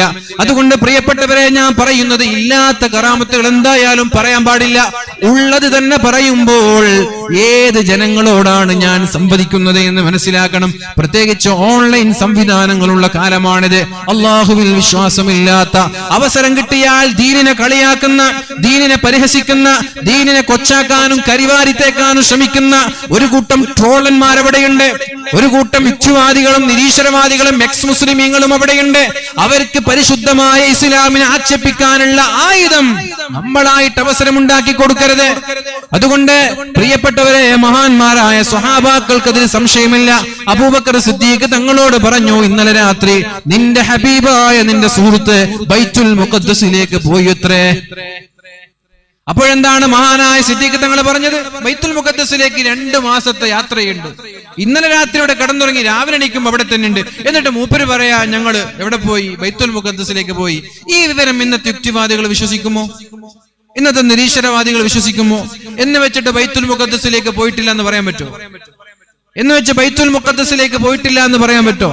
ഇസ്രാ മിഅ്റാജിന്റെ വിഷയത്തിൽ ചർച്ചകളുണ്ട്, അഭിപ്രായങ്ങളുണ്ട്. പക്ഷെ ബൈത്തുൽ മുഖദ്ദസിന്റെ വിഷയത്തിൽ ഒരു അഭിപ്രായം പോലുമില്ല. സ്വഹാബാക്കൾക്കിടയിലോ പണ്ഡിതന്മാർക്കിടയിലോ പരിശുദ്ധമായ ഖുർആനിലോ ഒരു അഭിപ്രായമില്ല. 2 മാസം ദൈർഘ്യമുള്ള യാത്രയാണത്. ആ യാത്ര ഒരു രാത്രിയുടെ ഒരു അല്പസമയം കൊണ്ട് പോയി വന്നു എന്ന് പറയുമ്പോ ഇവിടുത്തെ യുക്തിവാദികൾക്ക് ഉൾക്കൊള്ളാൻ കഴിയില്ല. അവസരവാദികളും സ്വതന്ത്ര ചിന്താഗതിക്കാർക്കും നിരീശ്വരവാദികൾക്കും ഉൾക്കൊള്ളാൻ കഴിയില്ല. അവർ ഉൾക്കൊണ്ടാലും ഇല്ലെങ്കിലും ഇതൊരു ഫാക്റ്റാണ്. വിശാലമായ വിജനമായ നീണ്ടു കിടക്കുന്ന പാറക്കൂട്ടങ്ങളോട് ഒരു ഒട്ടകത്തെ പ്രസവിക്കണമെന്ന് പറഞ്ഞപ്പോ ഒട്ടകം പ്രസവിച്ചു എന്നുള്ളത് വിശ്വാസികളായ നമ്മൾക്കതിൽ ഡൗട്ടില്ല, സംശയമില്ല. എന്നാൽ യുക്തിവാദികൾ ചോദിക്കുമ്പോൾ ഒരു പാറ ഒട്ടകത്തെ പ്രസവിക്കുകയോ? 40 ദിവസത്തോളം മത്സ്യത്തിന്റെ വയറ്റിൽ സ്വതന്ത്രമായി സുഖമായി ഒരാൾ ജീവിച്ചു, എന്നിട്ട് സ്വതന്ത്രനായി പുറത്തേക്ക് ആരോഗ്യത്തോടെ തിരിച്ചു വന്നു എന്ന് പറഞ്ഞാൽ യുക്തിവാദികൾക്ക് അത് ഉൾക്കൊള്ളാൻ കഴിയില്ല. പക്ഷെ വിശ്വാസികളായ നമ്മൾക്കതിൽ സംശയമുണ്ടോ? അപ്പൊ പ്രിയപ്പെട്ടവരെ, ഞാൻ പറയുന്നത് ഫിർഔനിന്റെ ശരീരം അല്ലാഹു തആല പറഞ്ഞു, ഞാൻ സൂക്ഷിക്കുന്നുണ്ട്. എന്തിനെ? ലിതകൂന ലിമൻ ഖൽഫക ആയ, ശേഷം വരുന്ന ആളുകൾക്ക് ഒരു അടയാളം, ഒരു ദൃഷ്ടാന്തം നിന്നെ കണ്ട ആളുകൾ മനസ്സിലാക്കണം. പിന്നെ വർഷങ്ങൾക്ക് ശേഷം ആ ഒരു ഡെഡ് ബോഡി കണ്ടെത്തി. എന്തിന്? നമ്മളെപ്പോലെ സംശയാലുക്കളായ ആളുകളുടെ ഈമാനിന്റെ വർധനവിന് വേണ്ടിയാണ്. ജനങ്ങൾ സംശയാലുക്കളാകുമ്പോ ഓരോ അടയാളങ്ങൾ അല്ലാഹു നമ്മുടെ മുന്നിലേക്ക് കൊണ്ടുവരിക. മഹാന്മാരായ സ്വഹാബാക്കൾക്ക് ആർക്കും എന്താണ് വയറ്റിൽ നടക്കുന്നത് എന്നറിയില്ല. എന്നിട്ടും നബി തങ്ങൾ പറഞ്ഞു, അട്ടയെപ്പോലെ പൊട്ടിപ്പിടിച്ചു നിൽക്കുന്ന രക്തത്തിൽ നിന്നാണ് അല്ലാഹു മനുഷ്യനെ സൃഷ്ടിക്കുന്നത്. അവരാരും ചോദിച്ചില്ല, ഞങ്ങളാരും കാണാത്തതാണല്ലോ, ഞങ്ങളത് വിശ്വസിക്കൂല എന്നവർ പറഞ്ഞില്ല. സമിഅനാ വഅതഅനാ, ഞങ്ങളത് അനുസരിക്കുകയാണ് നബിയെ, ഞങ്ങളത് കേൾക്കുകയാണ് നബിയെ. എന്നിട്ട് അവരെ പഠനം നടത്താൻ തുടങ്ങി, റിസർച്ച് നടത്താൻ തുടങ്ങി. ആ ഒരു റിസർച്ചിന്റെ ഭാഗമായിട്ടാണ് പ്രവാചകൻ 610 അല്ലാഹുവിന്റെ ഹബീബിന് നുബുവത്ത് ലഭിക്കുന്നത്. 570 ജനിച്ചു, 610 നുബുവത്ത് ലഭിച്ചു. 623 ആകുമ്പോ പ്രവാചകൻ 623 എങ്ങോട്ട് പോയി? മദീനയിലേക്ക് പോയി. 633 അഭിപ്രായ വ്യത്യാസങ്ങളുണ്ട്. 622 പോയി, 632 വഫാത്തായി എന്ന്. ഏതായാലും അല്ലാഹുവിന്റെ ഹബീബായ പരിശുദ്ധ റസൂലുള്ളാഹി സ്വല്ലല്ലാഹു അലൈഹി വസല്ലമ തങ്ങൾ ആ ലോകത്ത് 23 വർഷത്തിന്റെ ജീവിതത്തിൽ പഠിപ്പിച്ചത് ഇൽമ് പ്രചരിപ്പിക്കാനും ഇൽമ് പഠിപ്പിക്കാനുമാണ്. നന്നായി പഠിക്കാനാണ്, നന്നായി ഗവേഷണം നടത്താനാണ്. ഖുർആൻ നിരന്തരമായി പറഞ്ഞു, അഫലാ തഅഖിലൂൻ, എന്തേ നിങ്ങൾക്ക് ചിന്തിച്ചുകൂടെ? അഫലാ തതദബ്ബറൂൻ, നിങ്ങൾക്ക് ആലോചിച്ചുകൂടെ? അഫലാ തതഫക്കറൂൻ, നിങ്ങൾക്ക് ഗവേഷണം നടത്തിക്കൂടെ? ഖുർആൻ ചോദിക്കാണ്, ആയാതി ആയാത്തിൻ ലിഉലിൽ അൽബാബ്. ചിന്തിക്കുന്നവർക്ക് ദൃഷ്ടാന്തമുണ്ട്. നിങ്ങൾ ചിന്തിക്കണം. ചിന്താശേഷിയില്ലാത്ത ഉറങ്ങിക്കിടക്കുന്ന ആളുകളായി നിങ്ങൾ മാറരുത്. ആശയങ്ങളില്ലാത്ത ആളുകളായി മാറരുത്. നിരന്തരമായി രാജ്യത്തിന് പുതിയ പുതിയ ആശയങ്ങൾ കോൺട്രിബ്യൂട്ട് ചെയ്യേണ്ടവരാണ് നിങ്ങൾ. ഇതൊക്കെ എവിടുന്ന്? പരിശുദ്ധമായ ഖുർആനിലെ ആദ്യത്തെ 5 ആയത്തുകളിൽ നിന്ന് അള്ളാഹുവിന്റെ ഹബീബ് പുതിയ പുതിയ ആശയങ്ങളാണ് അവർക്ക് പഠിപ്പിച്ചു കൊടുത്തത്. പിന്നെ പഠിച്ചു, സ്കാനിംഗ് സംവിധാനങ്ങൾ വന്നു. എന്താണ് ഒരു ഉമ്മയുടെ ഗർഭപാത്രത്തിൽ സംഭവിക്കുന്നത് എന്ന് വ്യക്തമായി അറിയാനും നമ്മൾക്ക് സാധിക്കാൻ തുടങ്ങി. അപ്പൊ നമ്മൾക്ക് മനസ്സിലായി പരിശുദ്ധമായ ഖുർആനിലെ 2ാമത്തെ ആയത്ത് ഇഖ്റ ബിസ്മി റബ്ബിക്കല്ലദീ ഖലഖ് ഖലഖൽ ഇൻസാന മിൻ അലഖ്. രക്തക്കട്ടയിൽ നിന്നാണ് മനുഷ്യനെ അല്ലാഹു സൃഷ്ടിച്ചത് എന്ന് പറഞ്ഞത് വെറുതെയല്ല, ഇത് സത്യമാണ്. അങ്ങനെ പരിശുദ്ധമായ ഖുർആനിലെ ഓരോ ആയത്തുകളും ബേസ് ചെയ്ത് പഠിക്കേണ്ടവരാണ് മുസ്ലിമീങ്ങളായ നമ്മൾ. മുസ്ലിമീങ്ങളായ നമ്മുടെ പണിയാണിത്. നമ്മൾ പഠിച്ചില്ലെങ്കിൽ വേറെ ആരെങ്കിലും പഠിക്കും? നമ്മള് സമൂഹത്തിൽ നിന്ന്, ജനങ്ങളിൽ നിന്ന് തരം താഴ്ത്തപ്പെടും. അതുകൊണ്ട് പഠിക്കണം. ആബിദിന്റെ ഇബാദത്തിനേക്കാളും ആലിമിന്റെ ഇൽമിനും ചെലവഴിക്കുന്ന സമയത്തിനും പ്രാധാന്യമുണ്ട് എന്ന് പറഞ്ഞത്. നിങ്ങൾ നിസ്കരിച്ചിട്ട് പള്ളിയിൽ ഇങ്ങനെ എന്താ കണ്ട ചടഞ്ഞുകൂടണ്ട, ഇറങ്ങി പഠിക്കണം എന്നുള്ള ഒരു ആശയമാണ്. ഇങ്ങനെ ആരാധിച്ച സ്വർഗം കിട്ടുന്നുള്ള പ്രതീക്ഷയിൽ പഠിക്കാൻ പോവാതെ, ഗവേഷണം നടത്താതെ, തസ്ബീഹ്മാല കയ്യിൽ പിടിച്ചിങ്ങനെ ഇരിക്കണ്ട. നിങ്ങൾ നന്നായിട്ട് പഠിക്കണം. മരിക്കുന്നത് വരെ നിരന്തരമായി നിങ്ങൾ പഠിച്ചുകൊണ്ടേയിരിക്കണം. നിങ്ങൾ ആലോചിച്ചു നോക്ക്, മഹാനായ ആദം നബി അലൈഹിസ്സലാമിന് ഇത് വലിയൊരു ആശയാണ്. മഹാനായ ആദം നബി അലൈഹിസ്സലാമിനെ അള്ളാഹു സൃഷ്ടിക്കുമ്പോൾ മഹാന്മാരായ മലക്കുകളോട് അല്ലാഹു പറയുന്നുണ്ട്, ഇന്നി ജാഇലുൻ ഫിൽ അർളി ഖലീഫ. ഭൂമിയിൽ ഞാനൊരു പ്രതിനിധിയെ സൃഷ്ടിക്കാൻ പോവാൻ. അപ്പോഴെന്താണ് മലക്കുകൾ ചോദിച്ചത്? മലക്കുകൾ പറഞ്ഞു, എന്തിനാണ് പടച്ചോനെ? നഹ്നു നുസബ്ബിഹു ബിഹംദിക വനുഖദ്ദിസു ലക. നിന്നെ ആരാധിക്കാനും ഇബാദത്ത് ചെയ്യാനും തസ്ബീഹ് ചൊല്ലാനും ഞങ്ങളില്ലയോ അല്ലാഹ്? ഞങ്ങളില്ലേ? പോരെ. എന്തിനാ ഈ മനുഷ്യന്മാർ? അവരുടെ പണി എന്താണ്? രക്തം ചിന്ത, കൊല്ല, ഫിത്ന പറയാ, ഗീബത്ത് പറയാ. ഇങ്ങനെയുള്ള ഫിത്നക്കാരായ ആളുകളെ സൃഷ്ടിക്കണോ? അപ്പോഴെന്താണ് അല്ലാഹു പറഞ്ഞത്? ഇന്നി അഅലമു മാ ലാ തഅലമൂൻ. നിങ്ങൾ അറിയാത്ത പലതും എനിക്കറിയാം. അവർ കൊന്നാലെന്താ? അവർ രക്തം ചിന്തിയാലെന്താ? ഫിത്ന പറഞ്ഞാലെന്താ? വേറെ ഒരു രഹസ്യമായ ഒരു ലക്ഷ്യം എന്റെ സൃഷ്ടിപ്പിലുണ്ട് എന്ന് അവരോട് തുടക്കത്തിൽ തന്നെ അല്ലാഹു പറഞ്ഞു. എന്നിട്ട് എന്താണ് അവിടെ ആദ്യമായി സംഭവിക്കുന്നത്? വഅല്ലമ ആദമൽ അസ്മാഅ കുല്ലഹാ. ആരാധ്യ പുരുഷന്മാരായ ആരാധിച്ചുകൊണ്ടിരിക്കുന്ന മലക്കുകളുടെ മുമ്പിൽ അല്ലാഹു ആലിമായ ആദം നബിയെ കൊണ്ടുപോവുകയാണ്. വഅല്ലമ ആദമൽ അസ്മാഅ കുല്ലഹാ. അവിടെ ഇരിക്കുന്ന എല്ലാ വസ്തുക്കളുടെയും പേര് അല്ലാഹു ആദം നബി അലൈഹിസ്സലാമിന് പഠിപ്പിച്ചു കൊടുക്കുകയാണ്. ഇൽമ പഠിപ്പിച്ചു കൊടുക്കുകയാണ് ആദം നബിക്ക്. ഇവർക്കൊക്കെ എന്താ പണി? മലക്കൾക്ക് തിന്നാതെ കുടിക്കാതെ ബാത്റൂമിൽ പോവാതെ പഠിച്ചോൻ ആരാധിക്കുക. ആദം നബിക്ക് എന്താ പറഞ്ഞത്? ആദ്യമായിട്ട് അല്ലമ ആദമൽ അസ്മാഅ കുല്ലഹാ. പിന്നെയോ സുമ്മ അറളഹും. പിന്നെ മഹാനായ ആദം നബി അലൈഹിസ്സലാമിനെ മലക്കുകളുടെ മുമ്പിലേക്ക് കൊണ്ടുവന്നു. എന്നിട്ട് മലക്കളോട് ചോദിച്ചു, നിങ്ങൾക്ക് ഇതിന്റെയൊക്കെ പേരറിയോ? ഇതിന്റെ പേരെന്താ? ഇതിന്റെ പേരെന്താ? ഇതിന്റെ പേരെന്താന്ന് വെച്ചു. അവർ പറഞ്ഞു, ഞങ്ങൾക്ക് അറിയില്ല പഠിച്ചോനെ, നീ പഠിപ്പിച്ചതല്ലാതെ ഒന്നും ഞങ്ങൾക്കറിയില്ല. ആദം നബിയോട് പറഞ്ഞു, അംബിഉഹും ബിഅസ്മാഇഹിം. എന്നാ നിങ്ങൾ പറഞ്ഞു കൊടുക്കി. ആദം നബി അലൈഹിസ്സലാം ഓരോന്ന് വ്യക്തമായിട്ട് പറഞ്ഞു കൊടുത്തു. എന്താ അവിടെ സംഭവിച്ചത്? വർഷങ്ങളോളം ഒരു സെക്കൻഡ് പോലും തിന്നാനും കുടിക്കാനും ഉറങ്ങാനും ചെലവഴിക്കാത്ത മലക്കുകൾ ഒരു ഇൽമ പഠിപ്പിച്ചു കൊടുത്ത ആലിമിന്റെ കാലിൽ വീണ് സുജൂദ് ചെയ്തു. നിങ്ങൾ പറ, ഇനി ആദം നബി അല്ലാഹു എന്തിനാ സൃഷ്ടിച്ചത്? ആദം നബി ഇബാദത്ത് ചെയ്യാൻ തുടങ്ങിയിട്ടില്ല. ആദം നബിയെ സൃഷ്ടിച്ച ഉടനെ അല്ലമ ആദമൽ അസ്മാഅ കുല്ലഹാ. മഹാന്മാരായ മലക്കുകളുടെ മുമ്പിലേക്ക് കൊണ്ടുവന്നു. എന്നിട്ട് മലക്കുകളോട് പറഞ്ഞു, നിങ്ങൾക്ക് ഇതിന്റെ പേരറിയുമോ? നിങ്ങൾ എന്താ പഠിച്ചത്? നിങ്ങൾ പറഞ്ഞു തരി. അവര് പറഞ്ഞു, ഞങ്ങൾക്കറിയില്ല. എന്ന ആദമേ, നിങ്ങൾ പറഞ്ഞു കൊടുക്ക്. ആദം നബി അലൈഹിസ്സലാം ഓരോന്നും വ്യക്തമായി മഹാന്മാരായ മലക്കുകളോട് പറഞ്ഞു കൊടുത്തപ്പോൾ അല്ലാഹു മലക്കുകളോട് പറഞ്ഞത്, എത്രയോ വർഷങ്ങളായി മരണമില്ലാതെ ഒരു സമയം പോലും നഷ്ടപ്പെടുത്താതെ അല്ലാഹുവിന് വേണ്ടി ആരാധിക്കുന്ന നിങ്ങൾ ഈ ഒരു ആലിമിന്റെ മുമ്പിൽ പോയി സുജൂദ് ചെയ്യുന്ന നിങ്ങൾ പറ, എന്തിനാണ് അല്ലാഹു ആദം നബി അലൈഹിസ്സലാമിനെ സൃഷ്ടിച്ചത്? ഇൽമ പഠിപ്പിക്കാനാണ്, ജനങ്ങളിലേക്ക് ഇൽമ എത്തിച്ചു കൊടുക്കാനാണ്. അതാണ് ഈ മഹത്തായ സ്ഥാപനത്തിന്റെ പ്രത്യേകത. ഈ സ്ഥാപനത്തെ നമ്മൾ കൈവിട്ടു പോകാൻ പാടില്ല. ഓരോ നാട്ടിലും ഓരോ സ്ഥാപനങ്ങൾ വരുന്നത് ജനങ്ങളിലേക്ക് പുതിയ പുതിയ അറിവുകൾ കണ്ടെത്താനാണ്. എത്രയോ PhD സ്കോളേഴ്സ് ഇല്ലേ? നമ്മൾ എല്ലാ വിഷയങ്ങളും അഗാധമായി പഠിക്കണമെന്നില്ല. ഒരു ചൊല്ലുണ്ട്, നമ്മൾക്ക് എന്തറിയണം? Something about everything. എല്ലാ കാര്യത്തെക്കുറിച്ചും ചെറിയ ഒരു ഐഡിയ നമ്മൾക്ക് ഉണ്ടാവണം. ഇന്ന് ഞാനൊരു സ്കൂളിൽ ചെറിയൊരു സംസാരത്തിന് രാവിലെ പോയിരുന്നു. അപ്പൊ ഞാൻ അവിടെ കുട്ടികളുടെ സത്യപ്രതിജ്ഞ ഉണ്ടായിരുന്നു. 1 മുതൽ 10 വരെയുള്ള കുട്ടികൾ ലീഡേഴ്സായിട്ട് സത്യപ്രതിജ്ഞ ചെയ്യുന്ന ഒരു സമയം ഞാൻ പറഞ്ഞു, ഈ സത്യപ്രതിജ്ഞ എന്ന് പറഞ്ഞാൽ, സത്യപ്രതിജ്ഞ നിങ്ങളെല്ലാവരും ഇങ്ങനെ കൈവച്ച് ചെല്ലി. ഈ സത്യപ്രതിജ്ഞ ലംഘനം നടന്നാല് പിന്നെ അവിടെ പുറത്താക്കലില്ല, ഓട്ടോമാറ്റിക് രാജിയാണെന്ന് പറഞ്ഞു. എന്നിട്ട് ഞാൻ അവരോട് ചോദിച്ചു, ഇപ്പൊ അടുത്തിട്ടൊരു സത്യപ്രതിജ്ഞ ലംഘനം നടന്നപ്പോ പെട്ടെന്നൊരാൾ രാജിവെക്കേണ്ടി വന്നല്ലോ, അയാളുടെ പേരറിയോന്ന് ചോദിച്ചു. A+B² A² + 2AB + B² എന്ന് പറയും നമ്മള് കുട്ടികളൊക്കെ. 2 ദിവസം ഒരാഴ്ച മുമ്പ് രാജിവെച്ച സജി ചെറിയാന്റെ പേരറിയില്ല. 1 മുതൽ 10 വരെയുള്ള കുട്ടികളുണ്ട്, പൊതുവിവരമില്ല.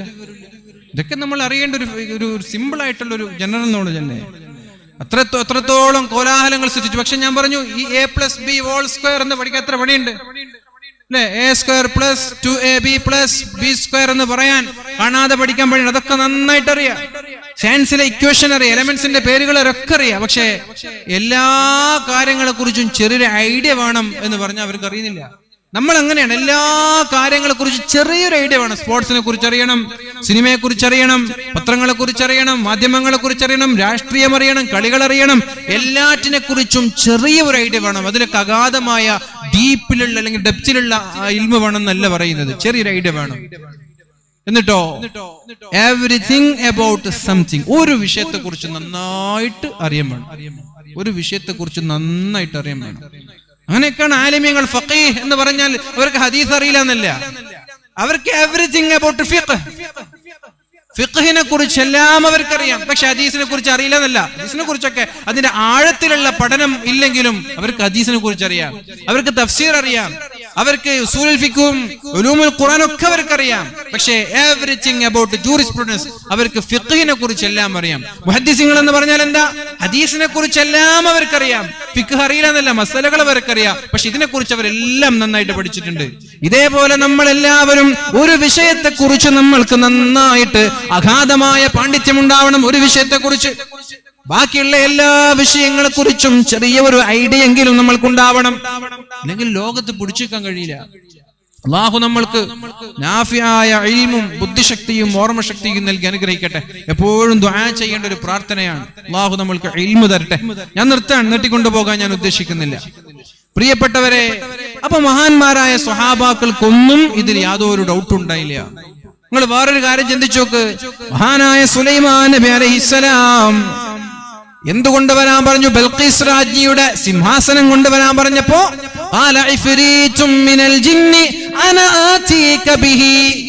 ഇഫ്രീത്ത് എന്ന് പറയുന്ന ജിന്ന് പറഞ്ഞു, നിങ്ങൾ നിങ്ങളുടെ ഇരിപ്പിടത്തിൽ നിന്ന് എണീക്കുന്നതിന് മുമ്പ് ഞാൻ പോയി കൊണ്ടുവരാം. എവിടെയോ? കിലോമീറ്ററുകൾക്കപ്പുറത്തുള്ള ബൽഖീസ് രാജ്ഞിയുടെ സിംഹാസനം. അപ്പോ സുലൈമാൻ നബി ഇങ്ങനെ നോക്കി, അടുത്താൾ എണീറ്റിട്ട് പറഞ്ഞു, നിങ്ങളുടെ കണ്ണ് ചിമ്മി തുറക്കുമ്പോ ഞാൻ കൊണ്ടുവരാം. ആരാ പറഞ്ഞത്? ഇൽമുള്ള ഒരു മനുഷ്യൻ പറഞ്ഞു. ഇൽമു എന്ന് പറഞ്ഞാൽ അതൊരു കഴിവാണ്. ഇൽമു എന്ന് പറഞ്ഞാൽ നിങ്ങൾ ചിന്തിക്കും, കിലോമീറ്ററുകൾക്ക് അപ്പുറത്തുള്ള ഒരു വസ്തു പെട്ടെന്ന് കൊണ്ടുവരുന്നതും ഇൽമും എന്ത് ബന്ധാണ്? അങ്ങനെ ബന്ധമുണ്ട്. അപ്പൊ അതുകൊണ്ട് പ്രിയപ്പെട്ടവരെ, ആലിമായ ഒരു മനുഷ്യൻ എവിടുന്ന് പറഞ്ഞു, ഇൽമുള്ള ഒരു മനുഷ്യൻ എവിടുന്ന് പറഞ്ഞു, നിങ്ങൾ കണ്ണ് ചിമ്മി തുറക്കുന്നതിന് മുമ്പ് ഞാൻ കൊണ്ടുവരാം.